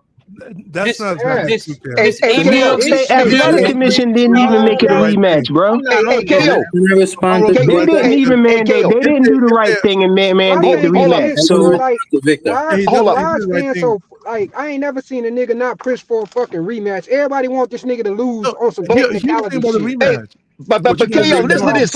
Hey, everybody wants this whole. Hey, KO, to get his credit. Going to the rematch with a loss on Tank record on some bullshit. If he goes to why would he not want Davis lost the first fight? They can't say that, so now they just got to say, well, to the public he lost, to me he lost. It was a robbery. They want to be able to say that he actually got a loss on his record, and that's what's fucking up. KO, let me run this by KO real quick. Hold up, real quick. Hey, look, real quick. Hey, KO, let me remind you, throughout this whole fight, since the fight, nobody on the other side, so to speak, not one time has said a fucking thing about a rematch. Ain't nobody on the other side mentioned the rematch. That's one. And two, let me ask you this, KO. That's a lie, man. He was talking about the rematch everywhere, bro. That's what he was saying, bro. He said his was signed. His side of the contract was signed already, bro. And there was a rematch clause in there already. Yeah, he no, I'm not talking about Roach. I'm not talking about Roach. I'm not talking about Roach. Like I'm convinced that some people don't follow boxing like they claim they follow boxing. So there was a rematch clause only if Tank Davis lost. That's why they're renegotiating everything. That's why Lamont Roach, people said a deal is done. The deal is done. We're just working on some final details. That's from his own promoter, the founder of Pro Box, Gary Jonas. They're saying that, bro. The rematch was not in case of a draw. In case of a draw, they both can move on. The rematch was a unilateral rematch clause, which means one way, meaning if Tank Davis had won the fight and got the victory, he move on, going about his career. If Lamont Roach got the victory, but Lamont Roach said it was unilateral for Tank, but it was a draw on there too. He said it was in case of a loss or a draw. That came out of Roach's mouth, KO. That he had. That's not how Tank Davis. That's not how Tank Davis rematch clause. But how you gonna tell the fighter what was on his contract, though, bro? That's what he said after man, my here video. we go with this. After I exposed the shit, he came back and made the correction. Lamont Roach? Roach has been consistent the entire time about the draw or whether if he won or the draw. He said the draw. He said the draw was in the rematch. Wait, hold on. We all know boxing contracts. There is no rematch. He said that was in the rematch clause. If his shit is already signed and it's just an activated rematch clause in case of a draw or loss, what are they negotiating, bro? All right, let's move on. They negotiating the money side of it. What you mean? Once if it's signed, what are you you already talking agree about? to the money. If you got a signed contract already, everybody already agreed to, bro. But here's the thing, though. Maybe they're discussing a date. Hey, KO, here's one Maybe thing they're discussing a date. Talking about, bro. Hey, KO, here's one thing you're missing. Lamont Roach did the right thing by going to the New York State Athletic Commission, because if they overturn it, not only does he have more bargaining power when going back in negotiation, but they always have a rematch clause. So the rematch is still happening, but the only thing different is now I'm coming as the champion. You see that? So like that's why it should have happened that way. Boxing hacking facts. Huh? Yeah, he did. So he it did should the right happen thing that way because y'all want Lamont Roach to have more leverage. Yeah, so why not? To make the fight. We wanted the fight. God, we wanted them to be able to force the fight. That's what we wanted. Wait, you have to realize one thing. He was robbed of a knockdown. You know what else he could risk? Tank Davis could say, "Fuck you! You made that whack ass petition. I ain't rematch." Then you just had that stain right there and not correct on their contract. See, that's you went to the police on your Devin Haney shit. Fuck it, I ain't giving you a rematch. He ain't go to the police that night. He was punching on you. But Tank called his uncle. He said, "Oh, here's the thing, so they punching on each other, and one of them went to the police after. The other one just want to run it back." Okay, I won. You have a rematch. You have a rematch clause on our agreement, right? So hey, if it gets turned to me and they give me the win, we're just honoring. I mean, it's Lamont Roach. He's done this before. Last time he lost to Tank Davis in the amateurs, he petitioned the amateurs too. This is what he does. Yeah, but the amateurs, it was close. The first fight was close too, though, right? It's the same thing. You know what I'm saying? So you lose a close fight or you get a decision you don't like in a close fight, you go cry about it. Okay, bro. No, it's not about crying. He was robbed. He was robbed of a knockdown. Very Let's not ignore that. You're completely ignoring the fact that he was actually robbed of a knockdown. They should. When that judge started counting, you and me both know that judge should have finished counting. We know that. Yeah, it's time to go. Yeah, for sure. He should have just overturned it. Tank's supposed to have a loss, bro. Wife and kids, KO. Wife and kids. You ain't going to 12. I thought you was going to extra half, bro. I gotta go kick it, bro. Hey, shout out to Deuces boxing with the 2 beats in the super. Aw, man. Y'all know he you taking a knee on us, bro. Let me get my money, y'all. I gotta go. Y'all niggas trip. I love y'all. But I love my wife more, nigga. I gotta go kick it. Shout out to Key Alexandra with the 5 pieces in the super chat. She say Majamal was warned over 5 times against Virgil and no point was taken. Nicholas Walters turned his back and wasn't DQ'd. Keep it consistent, not biased. Salute to everybody. Salute to everybody that came through today. I'll be live Wednesday night at 7:30. Y'all take it easy. Have a good night. Shout out Miss KO, everybody in the super chat. We'll catch y'all next time. We out of here, y'all. Peace out.